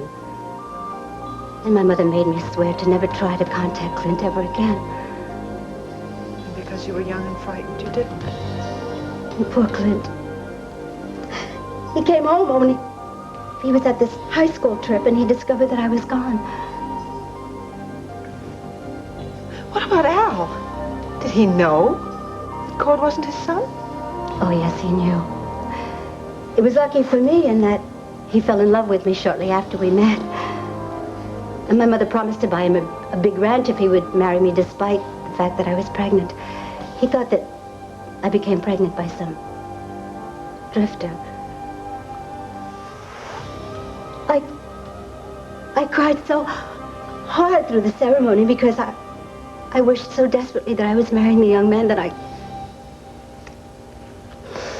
You poor thing. What you must have gone through. And Clint, what he went through. And all because of Asa Buchanan.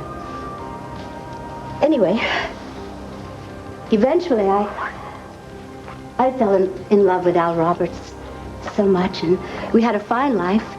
And as you know, Cordero was a very, very fine young man. Did Al ever know that Clint was Cord's father? Oh, not until Cord came to Lambview chasing after Tina Lord. How did Tina and Cord meet? When my mother realized she was dying, I guess her conscience must have gotten the best of her. She wrote a letter to Clint asking him to come to El Paso. I think that was around the time of your emotional illness. Somehow, Tina found the letter and she came down looking for some pay dirt. Well, of course, I lied to her and I said that my mother was probably trying to get Clint to give Cordero a job at the Banner. Well, Cord met Tina and it was all over. He fell madly in love with her and that's how it all began. Ah, so he followed her and you followed him, and that's why you avoided meeting Clint for so long, right? And Asa? Well, shortly after we got here, we bumped right into Asa at a restaurant. And ever since then, he's done nothing but threaten me, try to bribe me, anything. Anything to keep me from telling Clint and Cord the truth. I still do not understand why you have kept this from them. Why you've kept this a secret so long.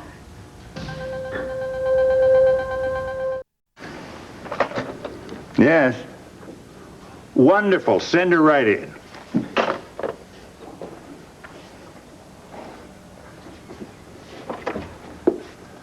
Allison, my dear. Good to see you. Really? Well, I had my doubts since I practically had to force you into coming up here. Well, I'm really busy today, and unfortunately I can't stay very long now, but we will get together soon. How are you? I mean, really now. I'm fine. Listen, how's Mom? Well, I wouldn't know. We have no communication anymore, Allison. Your mother...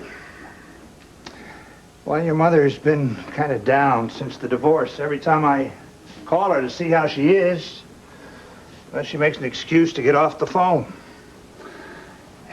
It's upsetting, but there's nothing I can do about it. That's one of the reasons I want to talk to you. Sit down, honey. There's no reason for you not to be in contact with her. Sure there is. Shame. Allison, now. Your mother was always a very forgiving woman when it came to you. All right, you made a mistake involving yourself with Mitch Lawrence, but Please, I was Daddy, part of that I don't mistake. want to talk about it right now. No, well, the point being, please see your mother. Talk to her. She must be very lonely now. Well, actually, I was thinking of visiting her. I'm sure I will, real soon. Good, good.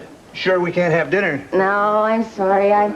We'll make it for another night, though. Tonight I have to work a double at the hospital. Well, I'm glad you're busy anyway. Now, you join pediatrics? Yeah. You always did like being around babies. At first, I was just too afraid to say anything, afraid of Asa's wrath and fearful of Cordero's reaction. Oh, believe me, Vicky, we tried everything to get him back to El Paso. But then he got the job at the newspaper, and of course there was Tina, and there was just no way to get him out of Lambview. That's fine, but why didn't you tell him then? Then, well, Al did finally convince me that even though Cord would be hurt and angry, in the long run, if we told him the truth, he would forgive us. So we decided to tell him. And then Al had his heart attack and ended up in the hospital, and well, you know the rest. Vicky, I couldn't find it in my heart to hurt Cord again and tell him that Al was not his real father. Well, I can certainly understand you wouldn't want to tell him then, but that letter that Al wrote to Cord? Yes, I think just Al wanted to be sure that Cord heard the truth. But how strange that letter was stolen. Vicky, there's something here that you've got to understand. Fate has been in control of this at every turn. Every time I came so close to telling Cordero the truth, something would happen to stop me from telling him. My God. My husband has a full-grown son. It's just starting to sink in. I know. I know that you thought you were going to give him his firstborn, and I'm so sorry that isn't true. Well, I am sorry for Clint, that he was deprived of his son all these years, especially given how much he adores that boy. And I sincerely hope that once the shock wears off, they will both be thrilled by the news, because they both have a right to know immediately, tonight, in fact. Vicky, you haven't thought this out. I have. Oh, really, Maria? Come on. It's the truth, and it has to come out. But supposing I lose my son, there is no guarantee that he's going to have the understanding that we'd like him to have. No, I've lost my husband this year. I couldn't bear it if I lost Cord. Or Clint. You know he's going to be furious when he finds out. Maybe that's what held you back all along, Maria. That is not true. Now, I resent your tone, Vicky. I am not responsible for this lie. No, but you certainly helped perpetuate it, didn't you? I am very sorry if you get hurt by this. As far as I'm concerned, Clint is going to find out tonight. So if I were you, I would go and find Clint's son and inform him who his real father is. You think it is that simple? You might bring together a long-lost father and son, but you will destroy another father-son relationship. Or maybe you don't care. Vicky, I am talking about Asa. The man has been terrified ever since I came to this town. He is fearful that he's going to lose his son, and if Clint finds out, he will. Of course he will. Of course he will. My goodness. A lot of things that never made sense before are suddenly starting to. Like why Asa suddenly fell in love with the idea that Tina and Richard should get married, and he wanted it to happen right away. And why Asa offered Cord that top job in Phoenix when the kid had 5 minutes worth of experience. Yes, among many other things. Now, Asa knows that this betrayal is something Clint will never forgive him for. And that may very well be true. And you know something? There's a part of me that feels that Asa deserves that. And do I? You've left that unsaid. Oh, no, you don't. I think you're a victim in this more than anything. Maria, I'm sorry. I cannot keep this a secret. I can't. I'm going to tell Clint tonight. And whatever happens, happens. It will either work itself out or it won't. You know, I feel so anxious and so afraid, and yet I feel relieved more than anything. These last few months have been a terrible burden, Vicky. So, I'm going to find Cordetto and tell him the whole story. Thanks. Oh, Tina. My goodness, Tina. What a surprise she's in for. She thought she was marrying a struggling cowboy. No doubt as to how delighted she will be when she finds out he's a billionaire's grandson. Honey, come on, please. I've got to get going. Otherwise, I'm going to miss that meeting and miss the picture of the president. Oh, who cares about some dumb board meeting anyway? Well, Clint does, because there's a very important company in town. And I don't want to disappoint my boss, and I don't want to have to lie to him either. Well, yeah, but ever since Jessica's been born, he's been in such a good mood that I don't think he'd even care. Yeah, well, I would care, and so would my sense of responsibility. You know, I am awfully glad that you have one of those. That way you can pass it on to our baby.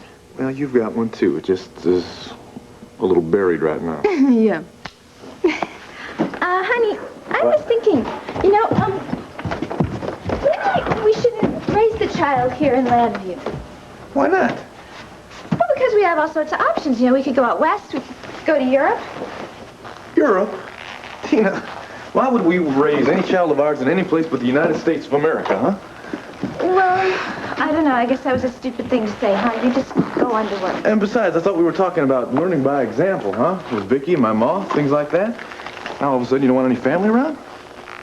Oh, that was just a real dumb thing that came out of my mouth. You know, sometimes I say things and I don't think, and it's really stupid, and it's a bad habit, and I'm really trying to get out of it. Oh.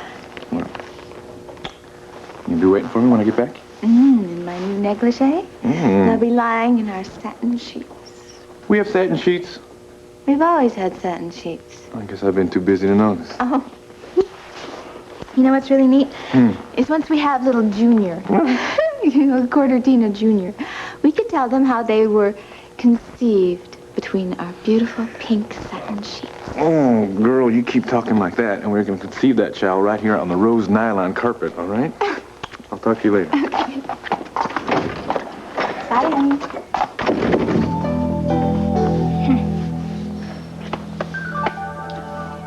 I wonder if Delilah's ever thought of designing a maternity line. Oh, no, I'm saying the dance is an intricate part of the ritual. Hi, Pete. Oh, hello there. Yes, we do have a habit of running into each other, don't we?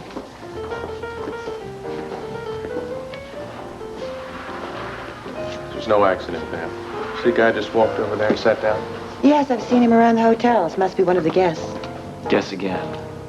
He's a private detective. A sleazy one at that. He followed us from the lobby into the dining room and left 2 seconds after we did. You mean he's following us? You. I'm sorry, Pam. I'm not doing any tropical shoots, but I did love hearing about Maracaibo. Now, wait 1 second. What is going on here? It's a setup, Pam. I noticed this guy in the lobby and I checked him out. His name is Garber. He's a private detective, and Asa hired him to follow you and presumably me.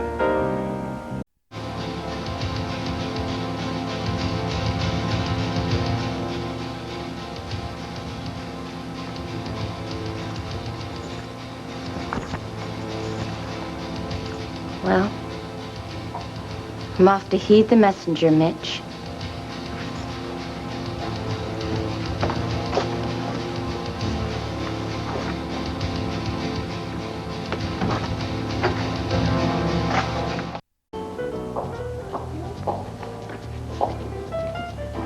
Asa hired him? Who else would be interested in your every move? Are you positive? Oh, my God, I don't believe it. I don't believe it. Every time I think I know every single one of his tricks, he digs deep into that unending bag and he comes up with another one. Yeah, this is an old one. Cliché-ridden, but effective. But why? Why? What is he going to do with the evidence? What am I talking about? There isn't any evidence. Just the fact that we're standing here talking is enough evidence to Asa that you're having an affair. He knows better than that. In spite of his paranoia, he knows me. Well, maybe you still don't know him yet. The man thinks everyone is out to get him. That's right.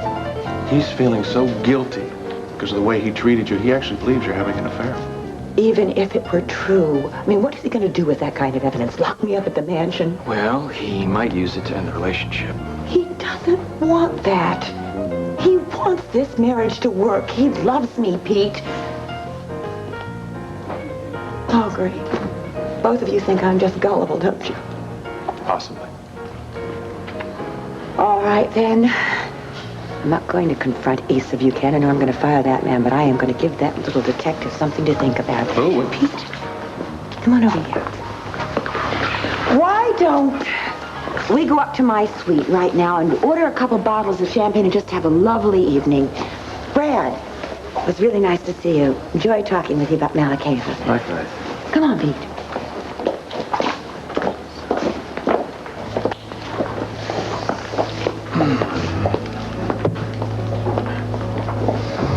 Pulled salmon at the prison, I suppose. Oh, no. We got to move on. Oh, hello, Brad. How are you? Fine. Yes, good. How's Dorian? She's very well, thanks. Well, give him my best. Certainly will.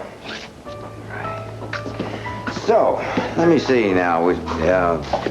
Jeannie? Jeannie? Good-looking guy. Yeah. Instant chemistry, huh? You could have introduced us. Well, you know, Brad is okay these days, I think. Yeah, let's grab a corner and have a drink before dinner, huh? But you grab that seat. He has a long history of trouble, you know. Oh, I don't believe it. There I go again. What? I've got this kind of radar built into my heart, see? And it goes off every time I meet a good-looking guy who could be trouble. I mean, it's the history of my entire life. One stupid move after the next. I mean, I just get out of jail, right? And here I am, batting my eyes at some gorgeous hunk who could mess me up. I mean, I'm like a homing pigeon to pain. Well, you don't have a date with him. No, I know. It's just the principle. I've got to start running from men. any man that I like. Except maybe you. But then again, you'd never be interested in an ex-con like me. An ex-con with no future. Why don't you just forget men for a while, you know, until you get yourself a job, a place to live? Mr. Callison, do you have any idea how long I was in jail without any male contact whatsoever?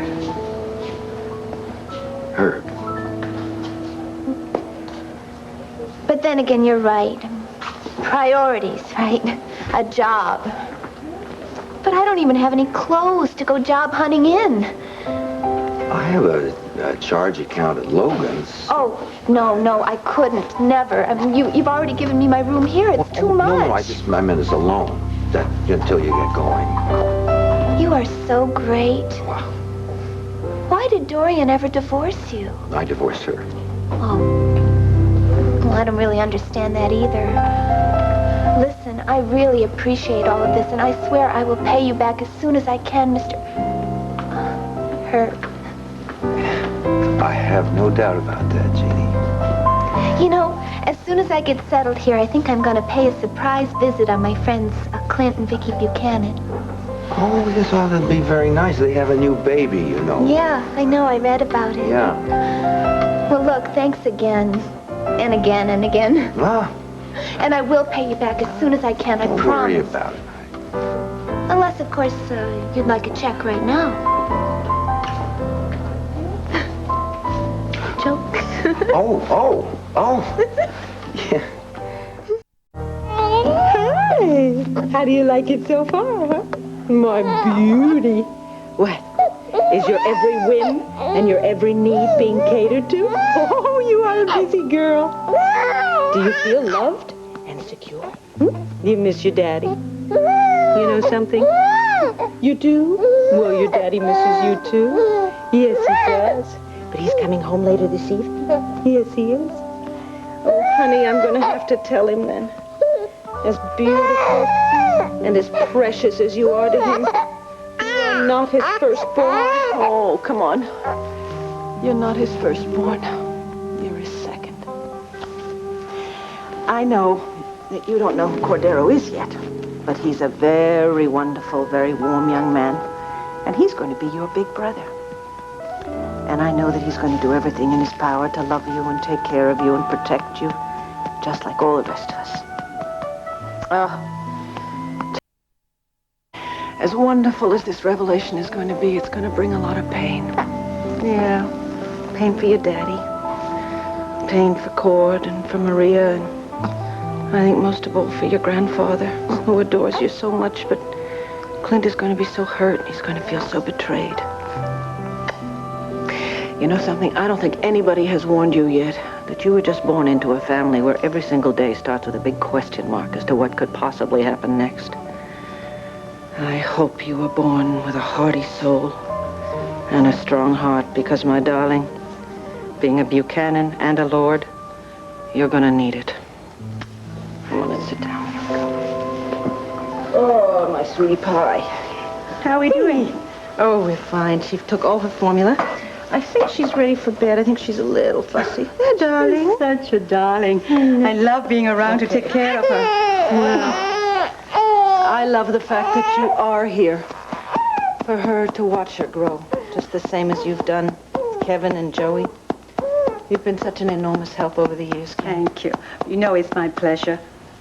Is Mr. Buchanan due back this evening? Yes, he's coming back later. And I'm going to have to tell him some very troubling news. Hopefully it'll all work out all right. Oh, don't worry about it. You'll find out soon enough. Tell you what. I think she needs to lie down a little bit, so why don't I take her up to the nursery before I have my tea, okay? Come on, doll. Oh, my sweet girl. My sweet girl. My sweet girl. Are Kevin and Joey in bed? Oh, yes, they're all tucked in, Okay. waiting for you. Okie dokie. I'll tell you what, Jessica. Should we go and say goodnight to your brothers? Mm-hmm. And then they can say goodnight to you, too. Oh, let's go on.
now that we're safely tucked away in your suite, you want to tell me what we're doing? We're going to make sure that Asa Buchanan doesn't waste one of his precious dollars on that detective. We are going to give that detective something to report about. You want to tell me what you got in mind? Not what you are thinking. This is the most wonderful opportunity to debate that stupid husband of mine. And the moment he comes through the door, I'm going to hit him on the head with a vase or pick up something maybe to get through his thick skull like a chair or a table or... Pam, God. You're angry and you're upset, but this is not what I think you should do. So what is your idea? I think you should go to Asa. Tell him everything you know and talk it out. Talk? I am finished with talking. That's all I ever do. Asa Buchanan wants me to learn how to live in this great, big, bad world. Well, all right. All right, I'm going to show him that I can learn. And very well, thank you. Oh, damn it.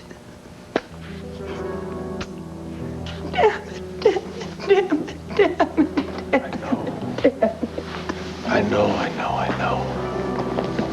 Oh, man. All I ever wanted to do was just be the best wife I could. Why? Why does his definition of that have to be exactly the opposite of mine? And why do I always have to prove to him I love him? Why can't he just accept that I'm not famous? Why? Because Asa's mind works different than everybody else's. He's kind of set in his ways, you know. He's been wandering cantankerous for years and getting away with it. Well, there's one thing that he is not going to get away with eventually. And then you are going to see, Pete. You are going to see Asa Buchanan suffer. And it won't be at my hand either. The secret? Yes. Are you going to tell me what it is? No. No, but you will see. Because it is coming. There's no way he can patch up all those leaks in that raft. Oh, dear. Where was I before I... I remember. Room service. You had dinner? No, but you have. Oh, it's all right. I'll be able to pick on a second meal, I think. Yes, hello. This is Pamela Buchanan in Suite 102. Yes. I would like to have you send up 2 of your most expensive, well-chilled bottles of champagne. Excuse me, who's going to drink all that? Yes, and 1 bottle of club soda. Now, what's the special for tonight? Roast duck? Fine. Fine, 2 roast ducks. Appreciate that, thank you. Oh, when-what's-his-name sees all that being wheeled into this room, he's gonna jump at the chance to call Asa.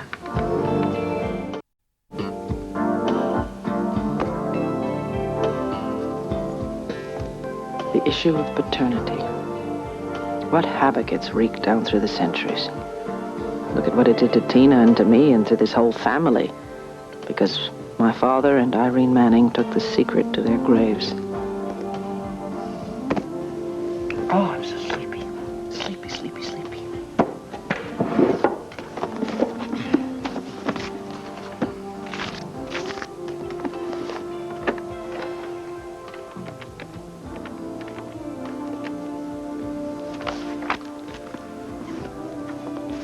Yes, hello. Can you please tell me if flight 414 from New York left on time? It didn't. Oh, heavy air traffic in the New York City area. What else is new? You have any idea what time it's going to leave? Thank you very much. Yeah. Oh, Clint won't be back till much later now. I've got to have a nap. Totally forgotten how much energy a little one takes.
I'm sorry for not calling first. Yeah, well, that's all right. I just didn't realize we'd be having any visitors. Obviously. I'd like to talk to Cordero. Oh, I'm sorry. He's not here. He went to go shoot this chairman of the board with his camera. I mean, I'd be happy to have him call you when he gets back. No, I'd rather wait. I need to talk to my son. Privately.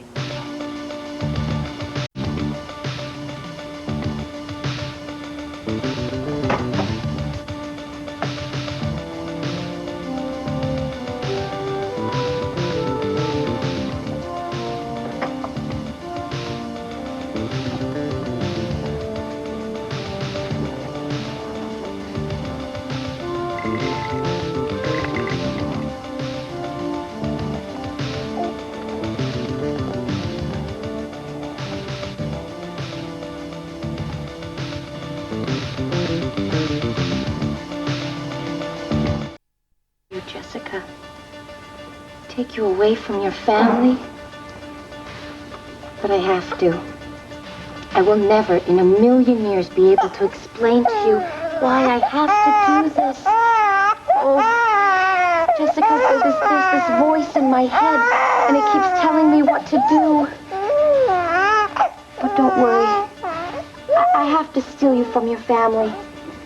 But I promise, Jessica. I promise. You'll be taken care of. Come here. Yes, see? Shh. No harm will ever come to you.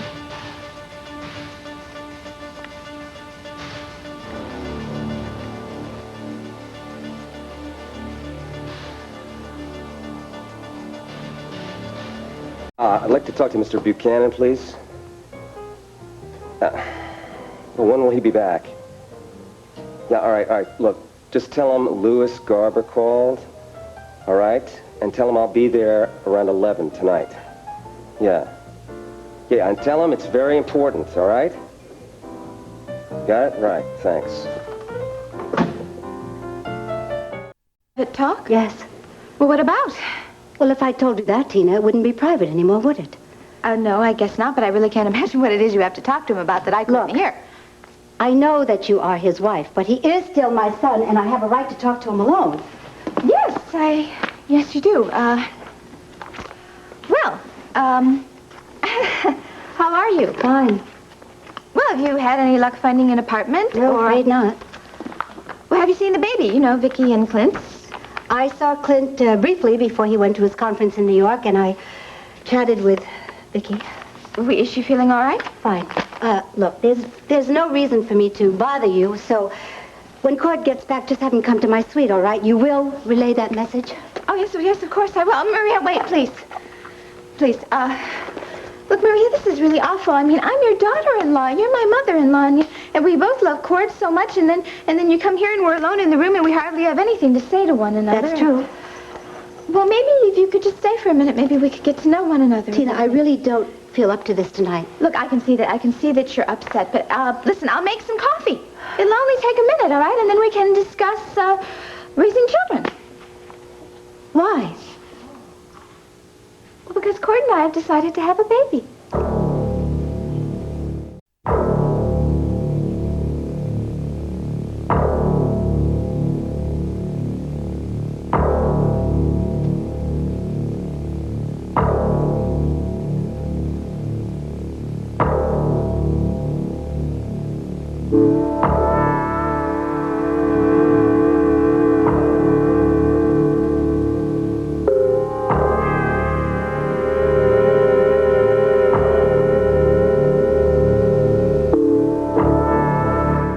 Son, Tina, but it just makes me a little bit anxious to think that you want to start a family so early in your marriage. I mean, there's the responsibility and the commitment. Well, don't you believe we're committed? Well, it isn't that. Well, it really doesn't matter. Oh, who knows when Cord's assignment is going to be over. I think I'll just go back to my suite and wait for him there. Well, yeah, but what if Cord's very late? I still want to see him. I must talk to him tonight. Thanks for the coffee. Maria, wait. Maria, you have been very anxious ever since you walked in this door. Not just because I told you that Cord and I want to have a baby. Now, what is so important that you have to talk to Cord about it? I told you it's private. Yeah, well, nothing could be that important or that private unless you're going to talk to him about his heritage. You're planning to tell him, aren't you, Maria? You're planning to tell him that Clint is his father. No. Maria. Damn it, Maria. I am his wife. Not some floozy he picked up in a bar somewhere. Now, if you're going to lay that on my husband, don't you think I have a right to know?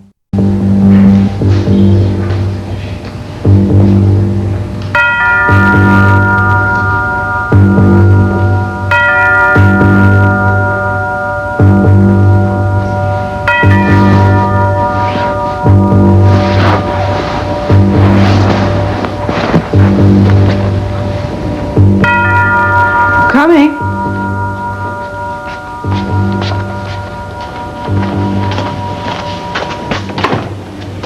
Vicki, hi. It's me, Jeannie Johnson. Oh, my... Hi! Oh, for a minute I thought you forgot. No, I didn't forget.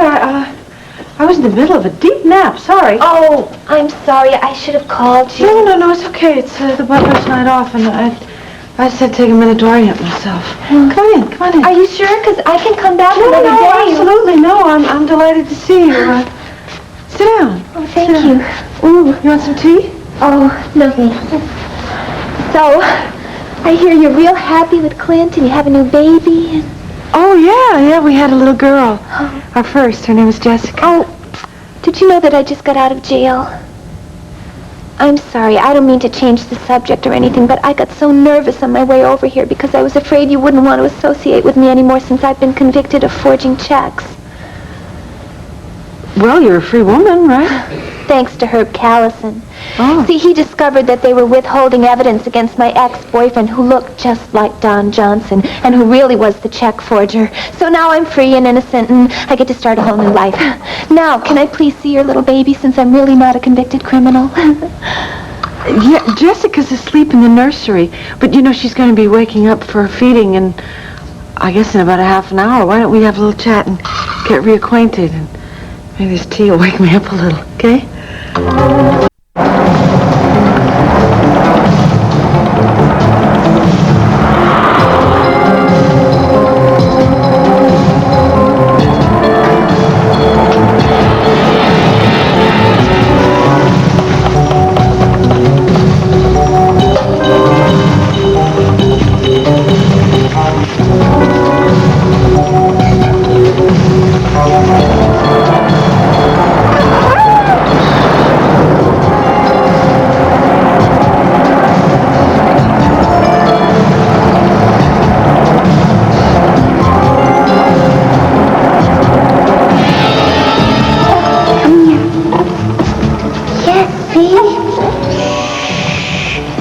No harm will ever come to you.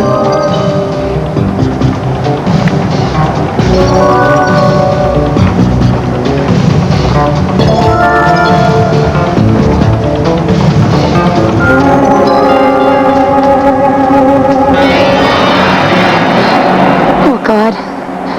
How could I have done this? And now that I have, what am I going to do with you? This is what you want, sweet pea, because I don't know what else to give you. I've got some diapers. I've got some blankets. Yeah. I've got some blankets. We can't live in this car.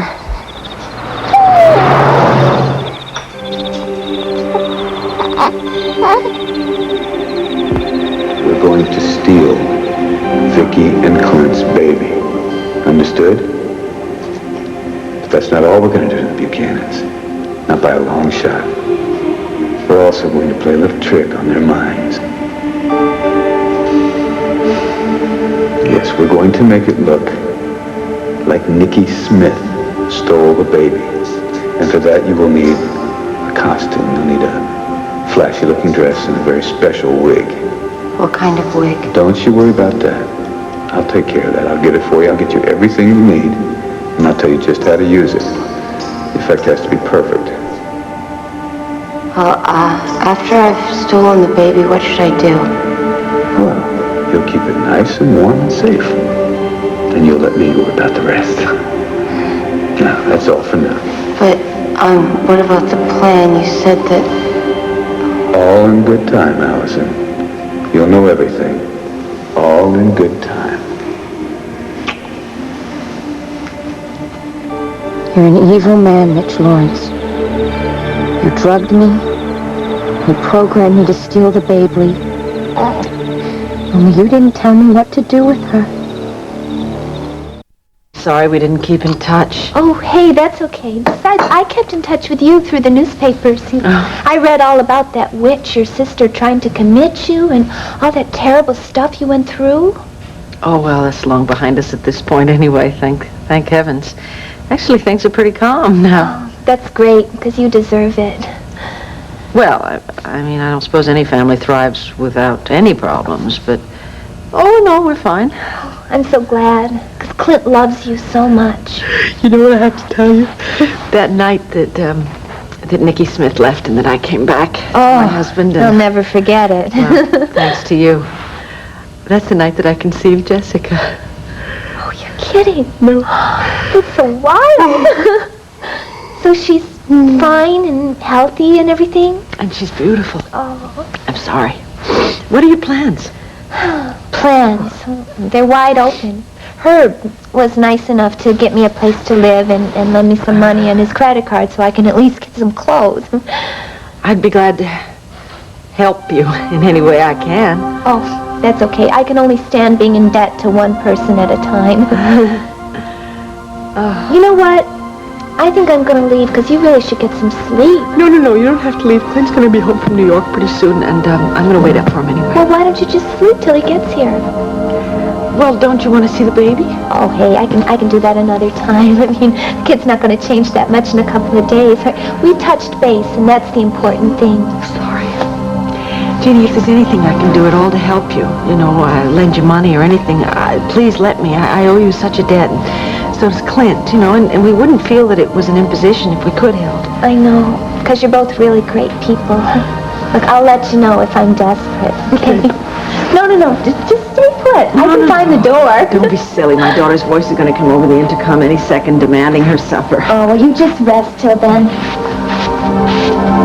Oh, and listen, tell Clint I said hi, and then I'll see him soon. Okay, where are you staying? Oh, at the Vernon Inn tonight, but I've got to find someplace cheaper tomorrow. Well, listen, we have a whole wing in this house we never use. You are so sweet, but I'm really doing okay. I'm fine. Yeah? Yeah. Okay. All right. Take care and get some sleep. I'm thrilled you dropped by. I'm sorry. I'll be awake for the next visit, I promise. Oh, okay. Bye.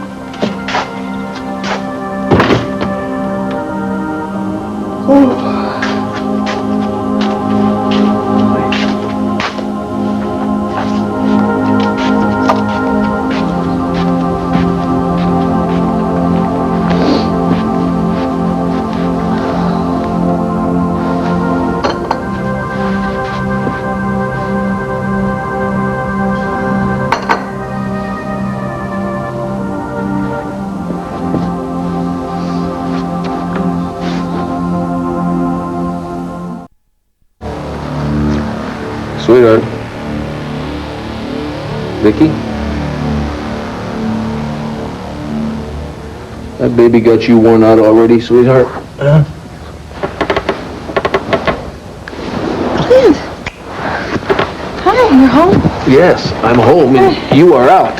What time is it? What, 8:45? Oh. Everything all right? Yes, fine. I'm just so tired. Well, you're allowed to be tired. But there's no reason for this. Well, you had a couple pretty tough days. No, it's nothing. So, how's our 3 children? They're asleep, all of them. Hey, you made it home before Jessica's feeding. Oh, speaking of which, I am starved. I left the conference before they served dinner, so I could get home earlier. I'll go fix you something to eat.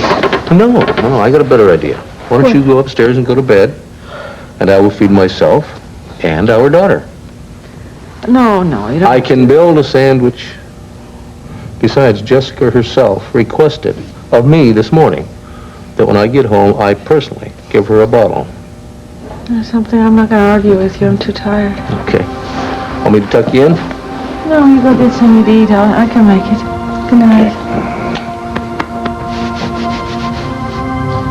Hey, you snoozing on my shoulder? Vicky, What?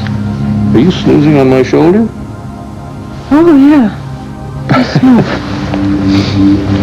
Any news on the home front? Oh, yeah. Jeannie Johnson came by. You missed her. Oh, yes, I heard she was getting out. How is she? Delightful, I think. I think I slept through the whole thing. Well, you tell me all about the visit tomorrow. Okay. And, honey, don't worry about Jessica. If she hollers, I'll jump right up. Okay? I need practice at this new father stuff, you know. Oh, wait a minute. Honey, we have to talk about something that happened today. Nothing that won't keep until morning. Otherwise, I think the conversation would be kind of one-sided. Yeah, I think you're right. I guess it won't matter. One more day. Good night. I'm glad you're home. I love you. I love you. Good night. Good night, honey.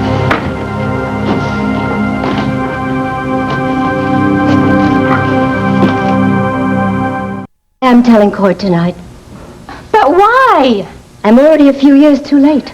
Yeah, but why tonight? Huh? Why all of a sudden? Because I can't take the pressure of this lie anymore. Look, Maria, please, just reconsider this, please. You tell me why. Don't you think that Cord and Clint have a right to know that they are father and son?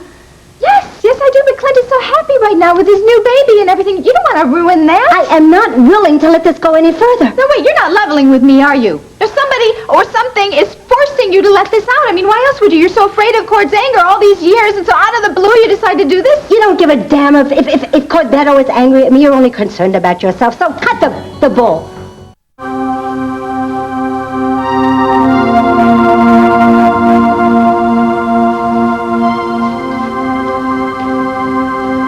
Something here that you've got to understand. Fate has been in control of this at every turn.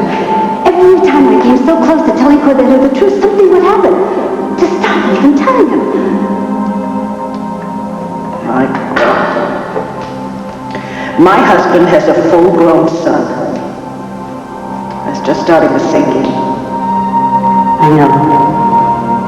I know that you thought you were going to give him his firstborn, and I'm so sorry that isn't true. Well, I am sorry for Clint, that he was deprived of his son all these years, especially given how much he adores that boy. And I sincerely hope that once the shock wears off, they will both be thrilled by the news, because they both have a right to know immediately, tonight, in fact. Vicky, you haven't thought this out. I have. Oh, really, Maria? Come on! It's the truth, and it has to come out!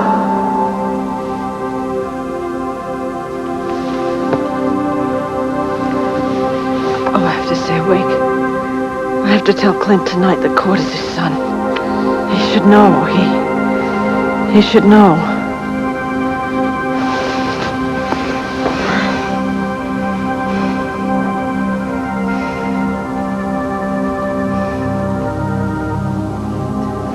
Honey, we have to talk. It can't wait another day.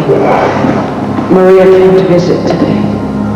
Yes, and you seem jealous of her this afternoon, sweetheart. Shame on you. No, I love you. Yes, but the thing is, she does have a right to your time and your attention. Because she's Cord's mother. Of course she is, sweetheart. I know that. But Clint, you're... Oh, Clint, Cord is not just a nice young man who works for us and who's a friend. Clint, he's your son.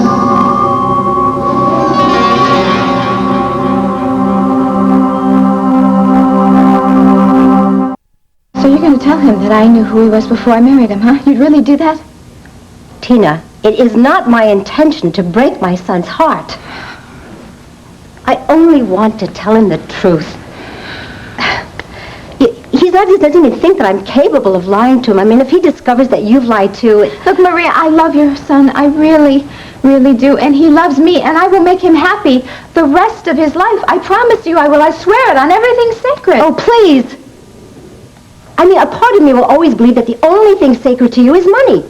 Now, you didn't care about Cord's love or your love for him until you blackmailed Asa. But I did that for Cord. How many times do I have to tell you? You don't have to convince me. It's Cord you have to convince. Look, my son is not stupid. Now, maybe not tonight, but sooner or later, he's going to put all of this together. And there is always the possibility that Asa will tell him himself. Oh, God. Oh, yes. This secret has got to come out, and your part in it, but not for me, because my burden is enough to bear. Maria, you know Cord will forgive you. He will. And eventually he's going to understand what I did, too. I mean, he has a very big heart. Oh, yes. And wouldn't you love to be pregnant when he finds out, just so you could really tie him down? Okay, let's talk about Clint. Why don't we, huh? Isn't that why you want to tell Cordero tonight? So you can really tie down Clint? I told you. I have no hidden desires for Clint Buchanan. Yeah. And I suppose that I believe you just about as much as you believe me when I say that I blackmailed Asa Buchanan just for Cord. Excuse me. Hello? Hi, gorgeous. You wearing that sexy negligee you were telling me about? Yeah, I sure do. And you got those satin sheets on the bed? Yes, I do. And I've got your mother in the living room. Oh yeah? Let me talk to him, please. Cord? Yeah, hi, Ma. How's it going? Oh, fine. I'm waiting for you to get back here. Oh, well, I was just calling to say that I was on my way home. What's up? Cord, I have something very important to talk to you about. Oh, sure. Well, I'll be home in about 15, 20 minutes, all right? Good, I'll be waiting.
Kim, this is Clint. Are you awake? Kim?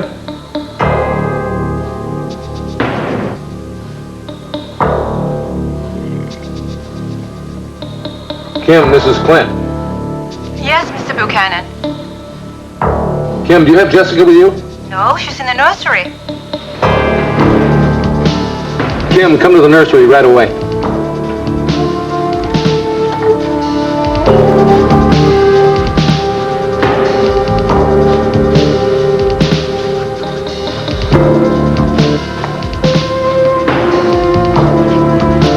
Kim, she's not here, and she's not with Vicky. Now, where is my daughter? I don't understand. We put her to bed 2 hours ago. Did you turn the intercom off? No, as a matter of fact, I made sure it was on. Oh, my God. Kim, someone has taken her. God, Kevin and Joey. No, I checked on Kevin and Joey. They're fine. You go make sure that they're still asleep. I'm going to call the police and wake Vicky.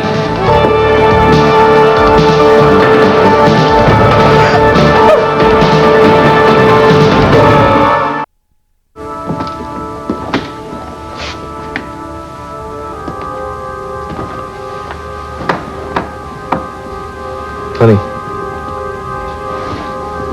Sweetheart. Darling, coming to bed? No, I'm not coming to bed. I have to wake up because I've been dreaming about you. I've been having all these discussions Sweetheart, with you in my dreams. honey. What? Look, you do have to wake up. We've got a nightmare on our hands. Jessica is missing. I've called the police, and they're on their way over here. What do you mean she's missing? What's missing? I went into the nursery 5 minutes ago. She's not in there. She's not here. She's not with Kim. She's not in the boys' room. Well, that's ridiculous. I mean, she's somewhere in the house. It's a big house. You just haven't looked. Honey, she's only a few days old. There's no way she could have gotten out of the crib by herself. But she can't be missing. Sweetheart, it looks like somebody has taken her. Taken her? What do you mean, taken her? She has been kidnapped, sweetheart. There is no other explanation. No, it can't happen again. It can't happen! My baby! Where's my baby? There might be fingerprints for the police. This can't happen again. This cannot happen twice in a lifetime. God can't be that cruel. I went through this with Kevin. I swear. I want my I swear baby. we'll get her back. We'll get her back. No! No! Harrison and Lieutenant Moore are here. What happened? I don't know. I was in my room watching television. Sweetheart, look, the sooner we talk to the police, the sooner we'll get our baby back.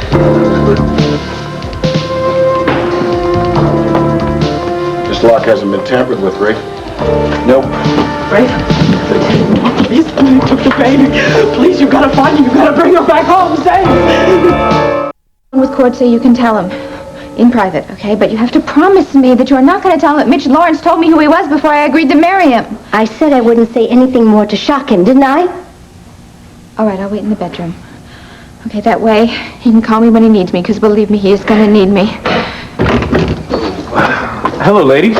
Whoa, look at you. Honey, you're home. I tell you, that president of the board was so long-winded, just kept going on and on. Then I had to drop out of the band or drop the pictures off. What's the matter with you, Ma? You're not going to say hi, hello, give me a smile or anything? Hello, honey bunch. You look exceptionally handsome tonight. Oh, well, thank you very much. I tell you, this is real nice coming home to my two favorite ladies in the whole world. You two have a nice visit while I was out? Oh, very nice, thank you. Yes, we sure did. Good. Ma, did Tina tell you that she and I have decided to have a baby? Yes. Cordero, I really have something very important that I have to talk to you about. Sure, Ma. Hold on, let me get that. Yo. What? Yeah. Lord, any idea what... Yeah. Yeah, thank you. Bye-bye. I'm Steve over at the Banner. Vicky and Clint's baby was kidnapped tonight.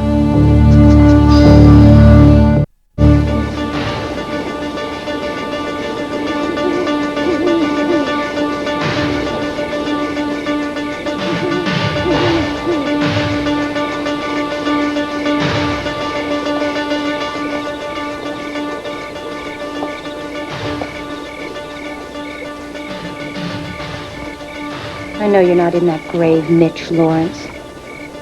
You're miles beneath the earth in hell. But since this is as close as I can get to you, I want you to see what I am holding in my arms. This is the newborn baby of Victoria and Clint Buchanan. Mission accomplished. And now I want you to listen to me while I tell you what I'm going to do with her. Because in your arrogance, you forgot to tell me what you wanted. Or maybe you died before you had a chance to plan it. So I've decided to take her home. I'm going to sneak her back in the way I took her out. And she's going to be reunited with her family. And she's going to live happily ever after. While you rot in hell.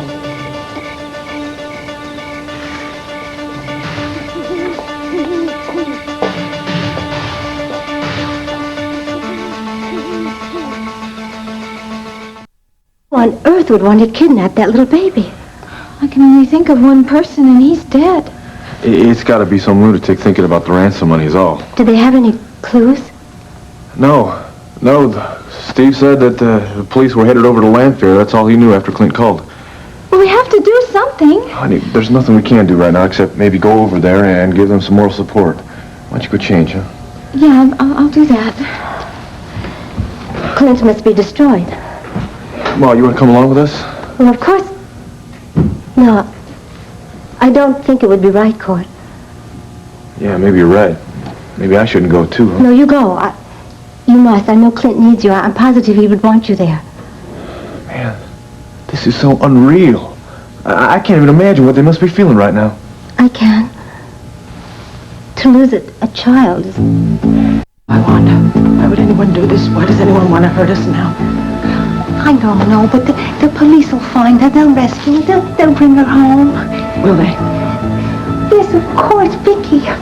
Vicky, that you have to have faith. That stupid, greedy, mean person, whoever did this, they're not going to harm her. You'll see, they're not. They just took her so that they could get money, and they'll bring her back. Maybe. We don't know that, though. Maybe. Please, Vicky, you got to think positive, please. Seems that every time we get our lives together, something terrible happens. I really thought nothing worse could happen, but it has. Vicky, you have to have faith. You have to believe in God, and you have to believe that God is not going to let anybody harm little Jessica. He won't let them harm Clint's firstborn. Oh, I forgot. It's nothing. It's nothing important now. Nothing seems very important now. Except that I still have Kevin and Joey. Thank God they're safe. I mean, they could have taken all three of them, and then I'd have nothing to live for at all. I'd have absolutely nothing. Vicky, I have to insist that you take a sedative now so that you could sleep a little bit. Otherwise, you're not going to last the night, sweetheart. It seems like it's been ages already. It's only been a couple of hours.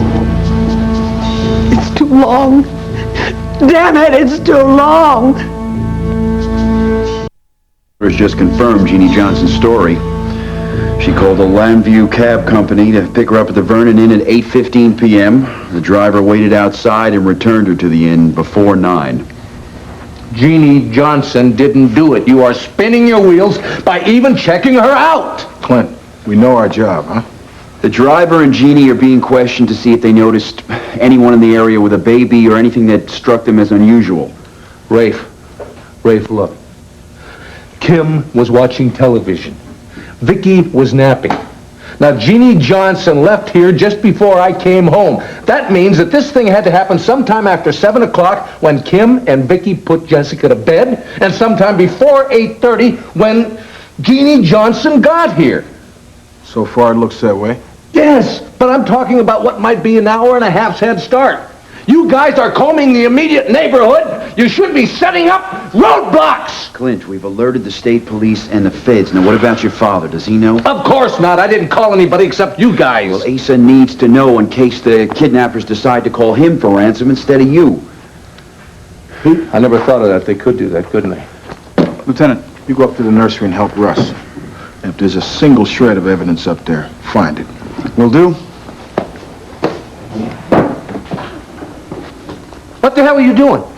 Put the phone down! Calm down. I was just going to call headquarters to make sure we can record all incoming calls. Who said I want you to? Clint, you're a little too shook up to think right now. That's our job. Lieutenant, what if the kidnapper finds out that there's a tap on his phone? They won't know. Can you guarantee that? Buchanan, young couple outside, claim to be relatives. Yeah, they're relatives. Clint. Hi, we just heard, Clint. We just rushed over to see if we could help. Help? Yeah, you can come in and sit down and help us be helpless. Oh, where's Vicky? She's upstairs. Wanda's with her. Any leads yet? No, there's no leads. There's not even any suspicions. Look, I'm going to go on up and talk to Vicky. Yeah, right. You know, there hasn't even been any phone calls about a ransom. I figured by now. Clint, what do you think this means? I don't know. Now look, they're probably just trying to make you sweat this one out, you know, so that when they ask for $1 million, you're just not going to hesitate. You're just going to hand it over. Who's hesitating? Who the hell is hesitating? You think we care how much you're asking for? They're not asking. I'm sorry, Cord. I've been yelling at everybody all day. Don't worry about it. That's why I'm Clint. Let's go upstairs and check out the nursery. Okay. If that phone rings, we'll pick it up on an extension. Yeah.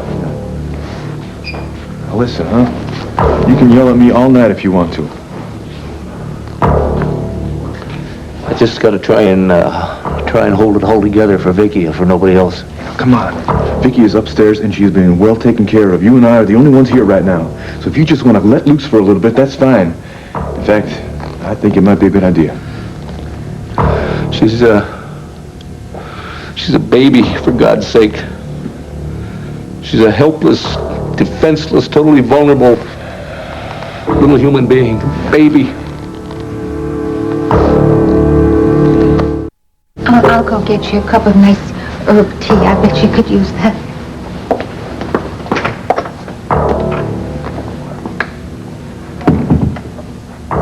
I'm sorry, I can't seem to control myself. Oh, no, of course you can't. I mean, who could? It's just that it doesn't seem very fair to Clint. I mean, he's downstairs talking to the police, and I should be helping him, but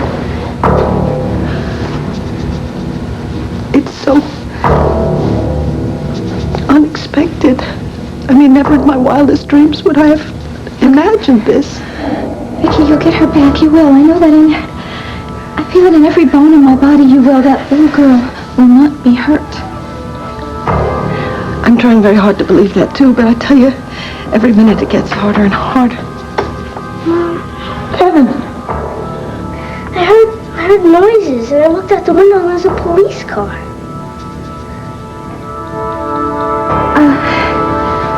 Kevin,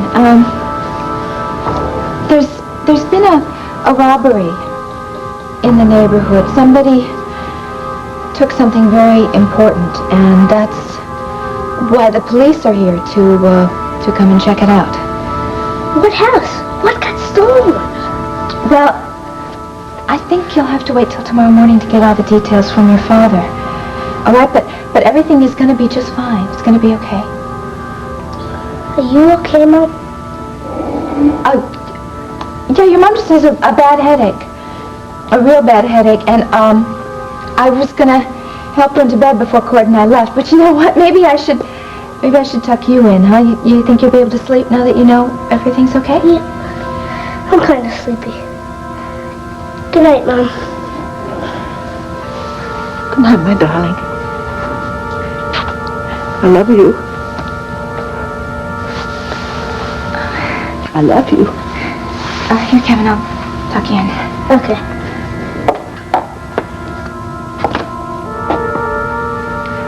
Thank you.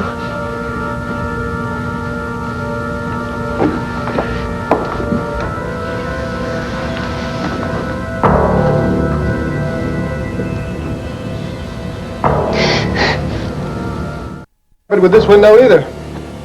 All right, I'm going to head back down. Rafe, have you found out anything yet? Not yet. Now, please, don't touch anything in here. Okay.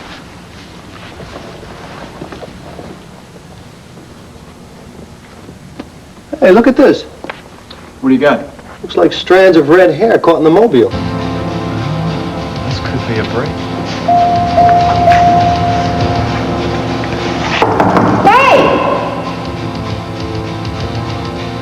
Mrs. Roberts, something you want to report?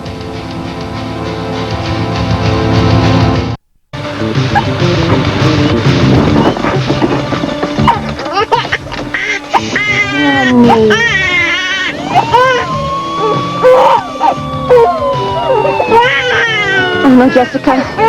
We've already discovered that you're gone. I can't take you back now.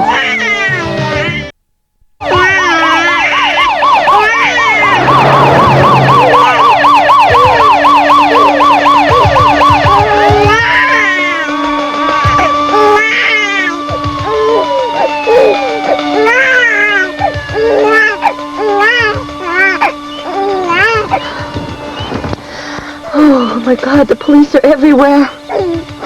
I can't take you back, Jessica. I could go to the police and say that I kidnapped you, and then I'd be arrested. Or, oh, I can't leave you in the streets. I never wanted to do this, Jessica. This is not my fault. Ah, but they'll never understand that. They won't believe it was Mitch. Sweetie.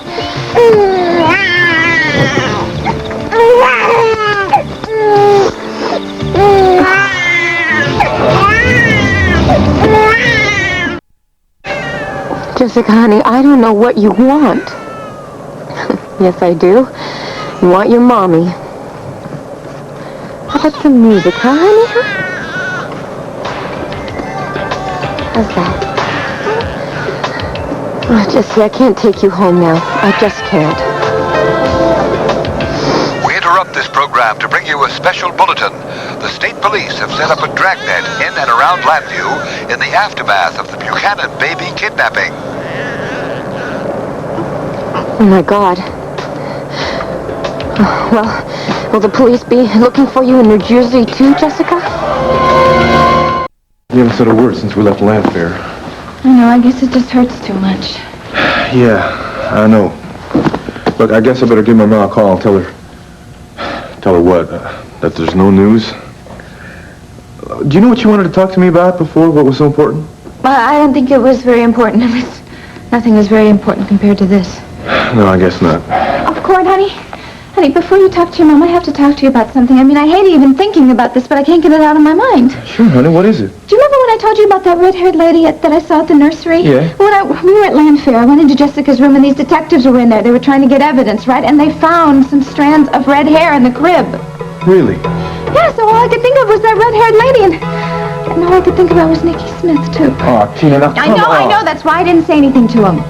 Tina, you know what you're saying here? Now, come on. There is no way that Vicky would do something like this to her own baby. Beth, you don't understand. This is a whole other personality. It doesn't make any difference, Tina. Look, Vicky is very happy right now, and nothing would make her flip out enough to become Nicky Smith and do something like this. You're right.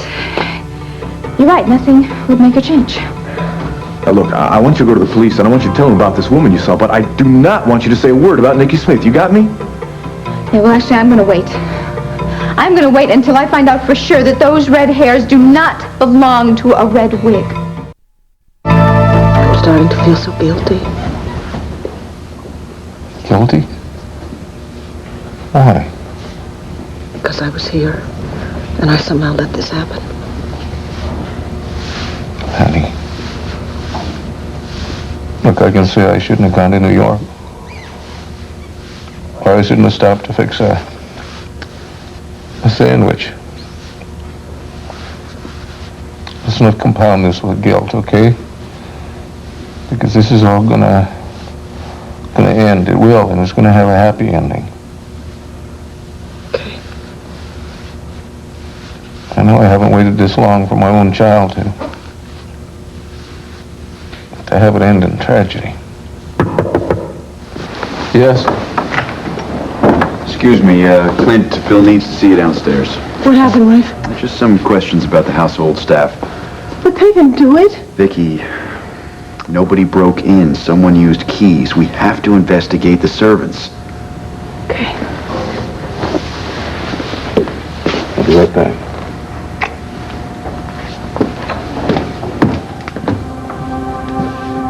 Vicky, I'm so sorry. When the call came through, I went rushing into Sammy's room and picked her up. How could something like this happen?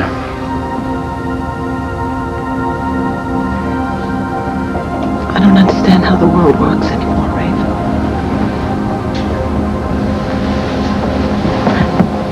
I just keep praying you'll find her in time. We will. I can feel it. They're not going to harm Jessica because they want the ransom. She can't identify them, so there's no worry on that account. Would you like Delilah to come over and keep you company? No. Wanda's here and Kim's here. Actually, I really would like to be alone, if that's all right.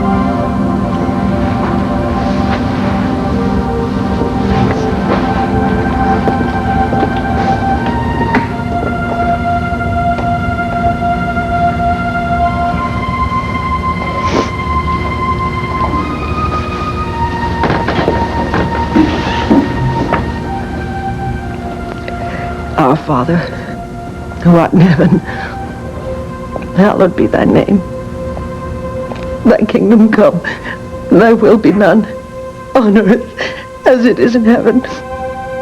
Give us this day our daily bread, and forgive us our trespasses, as we forgive those who trespass against us.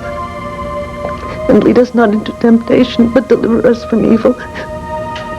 For thine is the kingdom, and the power, and the glory forever and ever. Amen.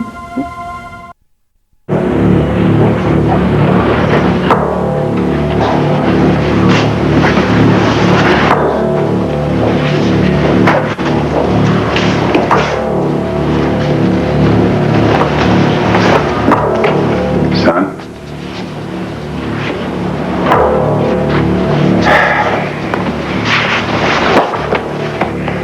You know, I was just thinking, we got one of the finest police forces in the country here. Things are going to be all right. They're going to find that child before we know it. I just can't believe this has happened, Paul. I mean, somebody comes in our own home and steals our baby. I feel for you, son. I don't know, but deep in my heart, I just feel that somebody's going to walk in that door with Jessica Ann. I haven't been able to leave this telephone. And have you seen Vicky? I mean, that poor woman. We're both half out of our minds. Vicky is, she's upstairs. They gave her something to relax. Wanda's with her, so you don't have to worry how she's managing. Clint, you gotta find some faith. Faith in what? Faith in the fact that your beautiful baby is going to be the center of your life for as long as you live. Bouncing, jumping, kissing, hugging. I wish I could believe that, Paul. Oh, you've got to. You've got to have positive thoughts. All my people at the mansion are practically damn near wired to the phone. When that ransom call comes, we'll get it.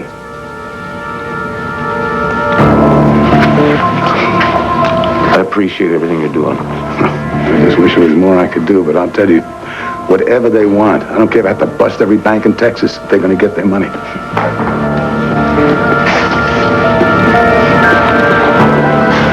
Clint, excuse me, the feds are going to be here any minute. Now, I need to know if you changed your mind about the tracers on the phones. They have technicians who are ready to install the equipment if you'll just give the okay. Clint, you didn't tell them not to. Paul, I don't want the kidnapper to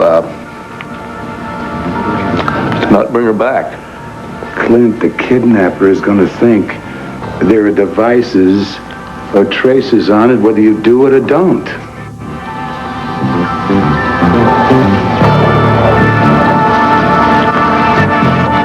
All right, Rafe, go ahead. I just wish that damn phone would ring. Mrs. Sanders, how are you? I'm sorry I'm late. I've been trying to get out from a mountain of paperwork. No problem. I know how busy you are. Would you like something to drink? Coffee will be fine, thanks. Recharge my batteries. I can't tell you how grateful I am you're taking my case. Don't be grateful. Be innocent. Now, there are things that happen that you may have neglected to mention, little details that you may have thought were too small, and I have to know everything. Would you like to start from the beginning or ask questions? No, I'd like to start with what's on your mind first. Who do you think might have hidden that tape in your room? Somebody who was out to get me. Yes, but who? To tell you the truth, no one. I mean, if I have any enemies, it's news to me. I can believe that. However, somebody out there doesn't like you. Now, tell me a little bit more about Susan Bates. Did something happen between the two of you that isn't in the statement you gave the police? Nothing. I told them the whole story. Dan, I don't want any surprises in court. There's no time to recover. I swear, it's the truth. I saw Susan once in my life. That was when I visited her at the prison, and then never again. All right. Then let's go back to the beginning. I want you to tell me step by step what you did the night of the murder. All right. I went to a homecoming party for Vicky Buchanan with my father, and then we had a sort of fight, and I left. What sort of fight? Well, my father thinks I should be seeing other people besides Allison Perkins. I told him my private life is none of his business, and then I left to pick up Allison. Isn't Allison supposed to be here tonight? Yes, that's what she said, but she's late. I don't know where she is.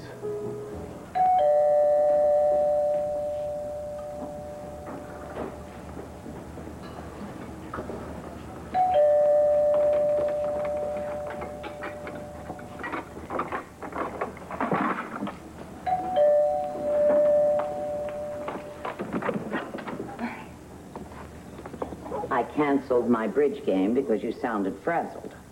Thank you, Mom. It's good to see you. Well, don't stand out in the cold, Allison. Come in and have some hot tea and some freshly baked cookies.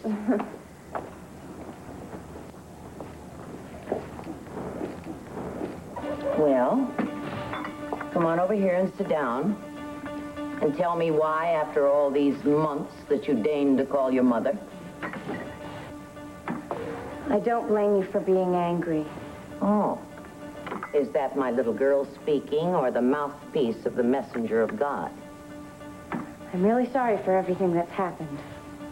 I really didn't think that a child of mine would behave like that. Well, now that we both know that you aren't here because you missed your dear old mom, why are you here? I need your help. Well, I figured that already. Well, there was no one else that I could turn to. Oh. First you were Daddy's little girl, and then you were the coke freak's little girl. And so why do you suddenly need Mama? I have always loved you, Mom. You could have fooled me. Oh, I'm sorry. I'm sorry. At the time of the divorce, your father said that my tongue was like that of a rattler, and I suppose at that time it was. Of course I love you. How can I help you? Take care of the baby. Who might have seen you there? Well, you don't really see other people, just other cars. I mean, it's a hilltop that overlooks town, and kids go there to, they park there and, yeah, No. okay. No. Well, Allison and I went there to talk, and she was really upset about losing that charm from her bracelet. Now, both of you felt it was important enough, that charm, for you to go back to a deserted building and break into it to find it again. What was so special? It was a little gold heart her mother gave her. It really meant a lot to her, and we figured it fell off earlier at the backstreet bar. I've never been to this place before. How's the food? It's supposed to be great. That's even better knowing my nephew's picking up the tab. Well, we haven't had a chance to talk since I got off the boat. I figured it was about time. That's what I like about this place. The classy clientele that attracts, huh? What a surprise.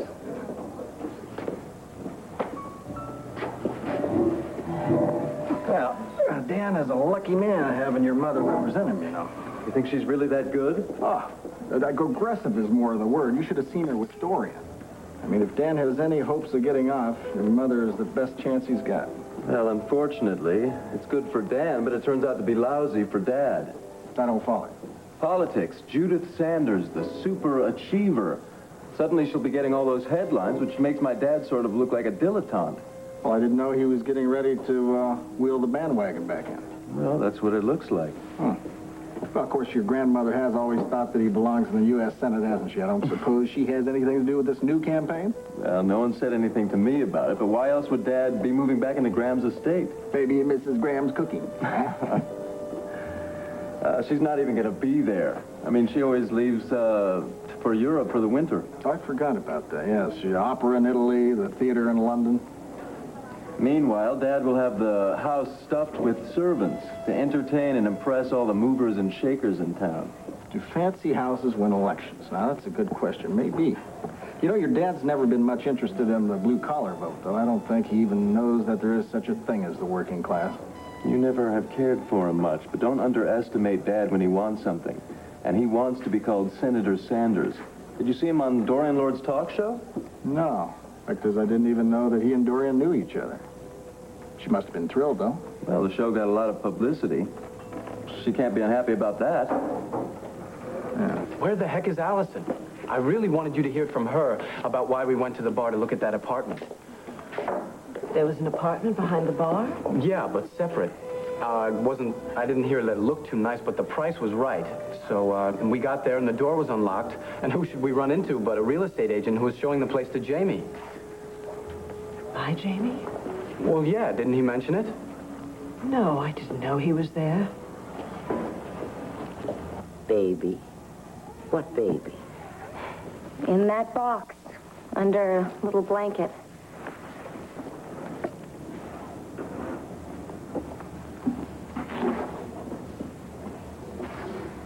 My God, Allison, where did you get this baby? Oh, it's a long story. See, a friend of mine, I offered to babysit, and then she got into a terrible accident, and now I don't know what to do with the baby. Well, of course you know what to do. You give the baby to its father, or to a relative, or to an institution that's geared to take care of this kind of thing. She didn't have any relatives. She was an unwed mother. Well, so you give it to a foundling home. They'll take care of it until the mother's okay. I thought that you could take care of it. Oh, for how long? I don't know. I don't know how long my friend's going to be in the hospital. That could be weeks or months. Be serious. I have never been more serious in my life.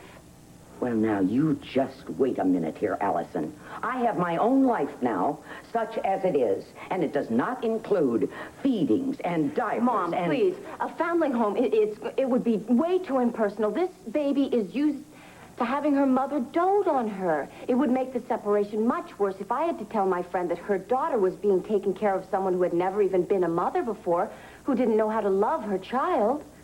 Oh, and you figure that's me? I know that's you. Well, I happen to know that it is too. But you were my baby.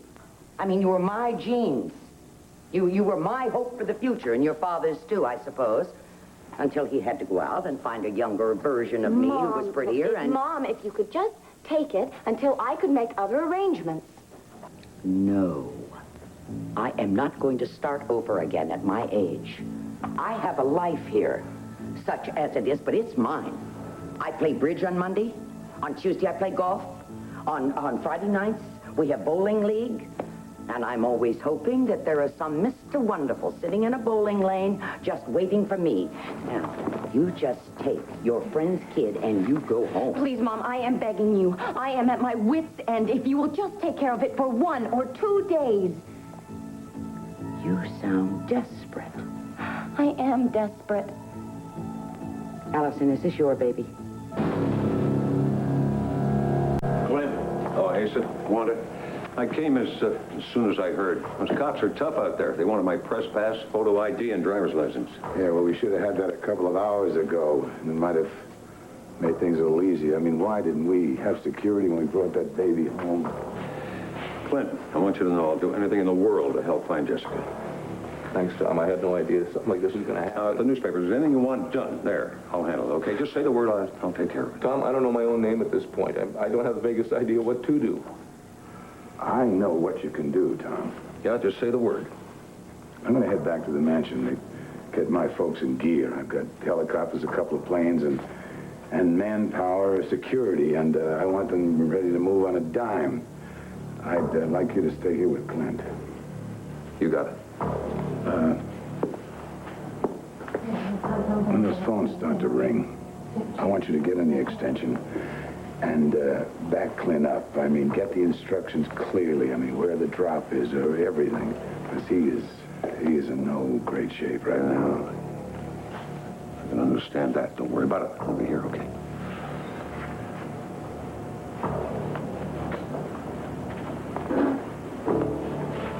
There are no words, son.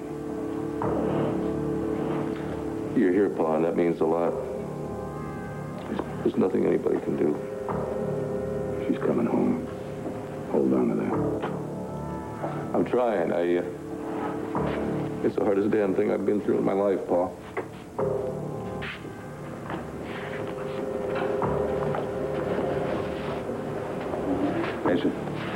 Asa, don't worry, okay? I'll keep an eye on him. My boy's broken heart.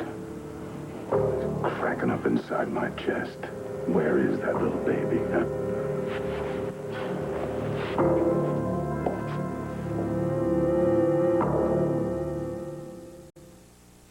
There are prescriptions. Right down to the bottom. Don't you think you've had enough to do? Time out. No, I'm going to have another one on. There. You know, Pam, give me the bottle. Drowning your sorrows in champagne isn't going to solve anything. Oh, if I'm going to drown, I might as well drown in champagne instead of club soda.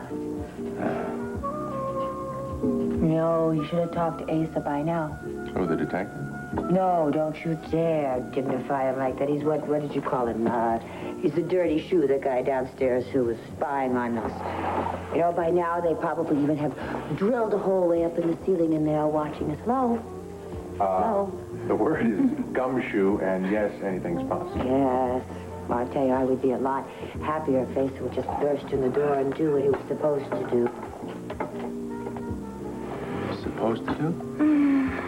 Pam, does this dinner have anything to do with friendship? Oh, friendship is a big part of it. Oh, I get it. The other part of this. You wanted Asa to come bursting through that door like some enraged bull. Yes. Huh? Yes, I You wanted him did. to drag you off to his cave? Mm-hmm. Uh-huh. Or better still, maybe he should have gotten down on his hands and knees, begged you to come back. You're taunting him, Pam, and I'll tell you something else. I don't like it, because you're using me as a pawn.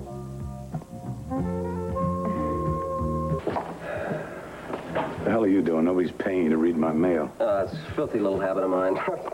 Occupational hazard. It's not even open. What good does it do you? You'd be surprised what you can learn. You know, you're on every sucker list in the charity business. Once you get on the bloodsuckers list, I don't let go. Now, what do you want? About your wife. What about my wife? Look, I have followed gals like her for years. You know, it's women who fool around, some casual, some serious, but your lady, your lady is something new to me.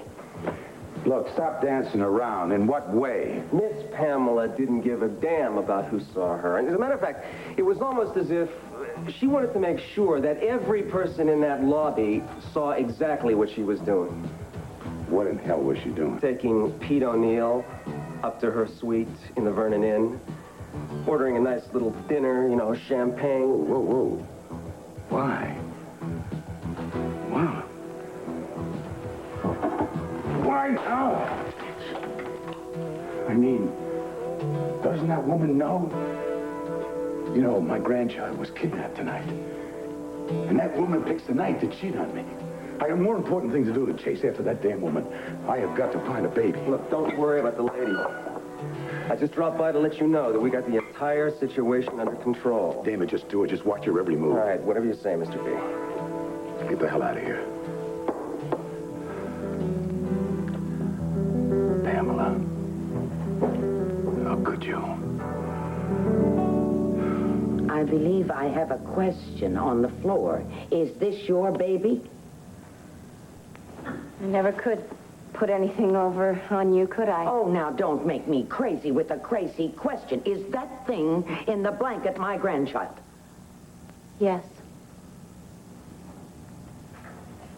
A boy or a girl? Girl. Who's the father? Mitch Lawrence. Oh, my God, no wonder you're so proud. What's my grandchild's name? Nancy. Well, I brought some of her formula. It's the kind that you can get at the White's drugstore down the corner. And I brought some bottles and some of her things to last for a little while, and I could give you some money for anything else that she might need.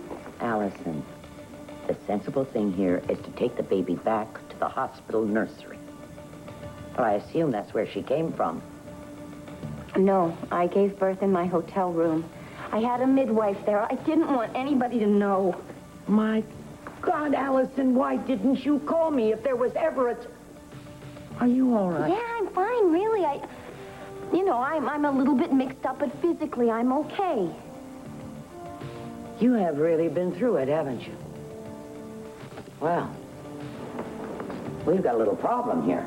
It won't be a problem if I just have a chance to pull myself together. Oh, well, the way you've been going, it may be a very long pull. Mom, please don't start.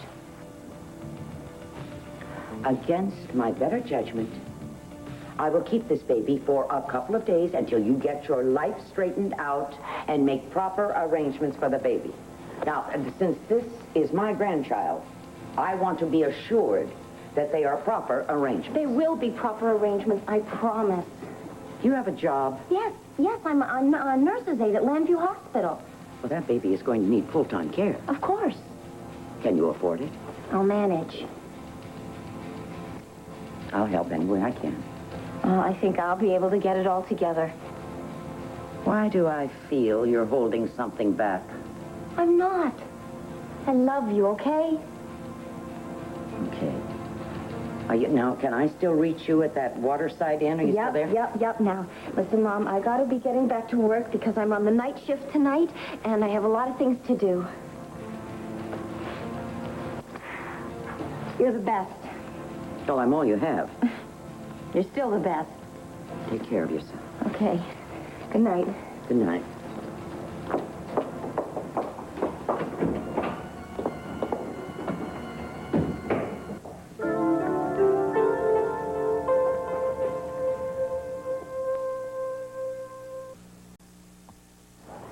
Dan, what am I supposed to think about this? We have gone over the story of your movements on the day of the murder at least 3 times, and now I find out that Jamie met you at the backstreet bar. I just didn't think it was that important. I would have told you if I was convinced this thing was going to trial. Well, from where I'm sitting, this very well could go to trial. What do you expect me to do, defend you in the dark? This is very important. Do you understand that? I think I do, yes. Establishing the fact of where you were before the murder is a perfect justification for why you went back to look for the charm. I know all that. The truth is, Jamie didn't want me to say anything unless I really had to. Why? Beats me. Maybe he didn't want anyone to know about the deal until something came of it. I think we're going to have to find out about this.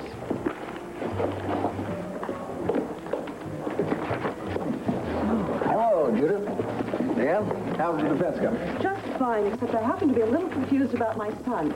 Jamie, Dan just told me about... Yeah, I know. I ran into him and Allison at the backstreet bar. Now, what in the devil were you doing there, Jamie? This was the afternoon that Susan Bates was killed.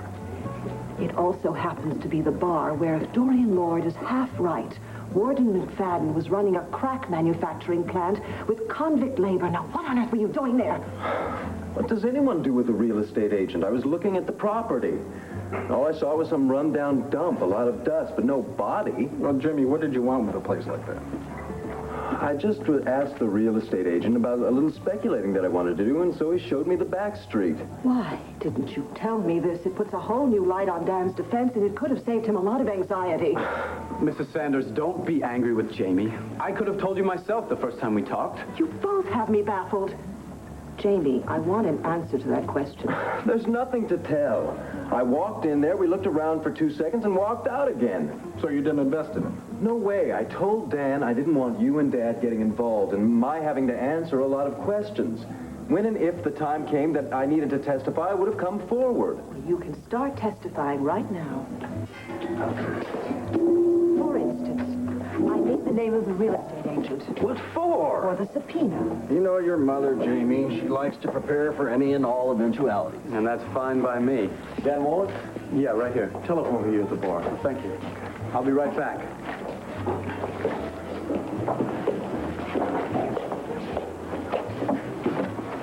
Hello? Dan, hi, it's me, Allison. Allison, where are you? We've been waiting for you. I'm so sorry. I had to stop by my father's, and we got to talking, and before I knew it, it was almost midnight. I'm really sorry. All right, well, are you going to come down? Yeah, I'll be there definitely as soon as I can. Okay, good. I'll be waiting.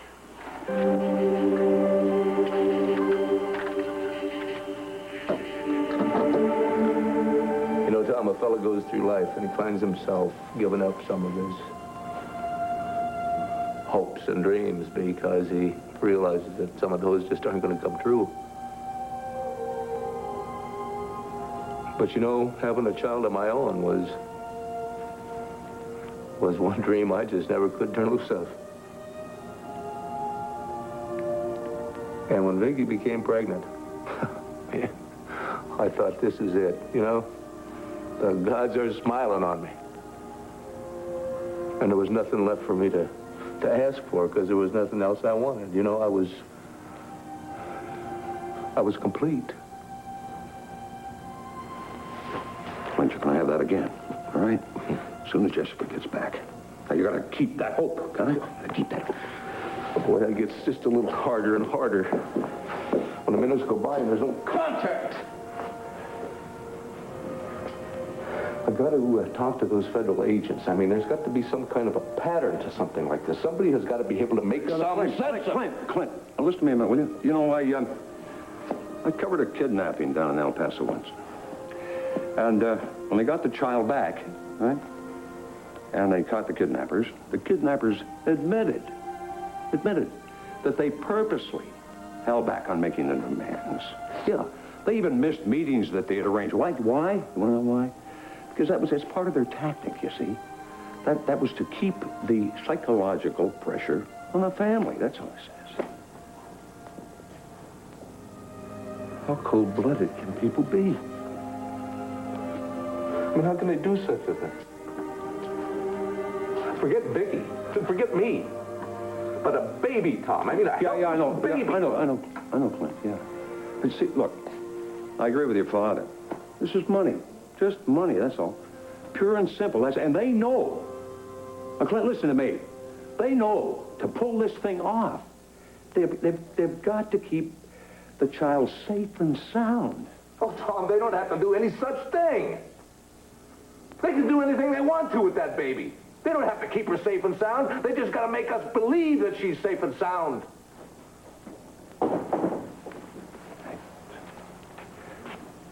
Clint, the Lieutenant Moore's here. Along with federal agents Jenkins and Slovak. Mr. Buchanan, if you can just give us a few minutes, we can set up our equipment. Gentlemen. How do you do? Glad to meet you. Both of you. Is there any word? No, not yet. Sorry. We have a telephone recorder we'd like to install. Go right ahead, I guess. Sooner the better. Rafe Garrison is over at your father's house with another agent and some other technical people. Just thought you'd like to know that. Thanks, Lieutenant. Yeah.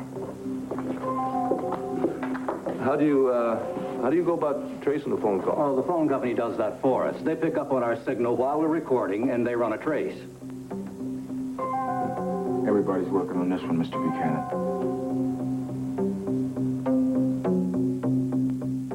Well, come on. Don't I deserve a straight answer? Yes, you do. You are very sweet to me. You deserve an answer. Well, what am I doing up here? Having dinner. You've already had dinner. No, but you haven't. Oh, I see. Then this is all just about dinner. Wait a minute, Pete. I thought you and I had an understanding with each other about this. Yeah, I'm beginning to wonder. No, wait. All I wanted to do was to have a nice, quiet dinner with a friend, and we did. Yeah. And it was wonderful. Uh-huh. That part of it was fine. Except Asa threw the monkey work, the wrench into it. He didn't come bursting through the door. No, I thought Asa would do something. Let me tell you, he would, too, in a minute if he thought you were having an affair. That's what you wanted him to think, isn't it? No, yes. Stop it, Pete. You're confusing. Will you please just sit down? I am going to have another glass. No, you've had enough to drink. No, Pete. Take it from an expert. You've had enough to drink. Now, you talk to me. What exactly was it you wanted Asa to think? All right. I wanted him to think that you and I were sleeping together. And then I wanted him to come in and see that we were just having a nice, civilized dinner together and realize how foolish all this jealousy has been. Lady, I don't believe how selfish you are. Don't you understand?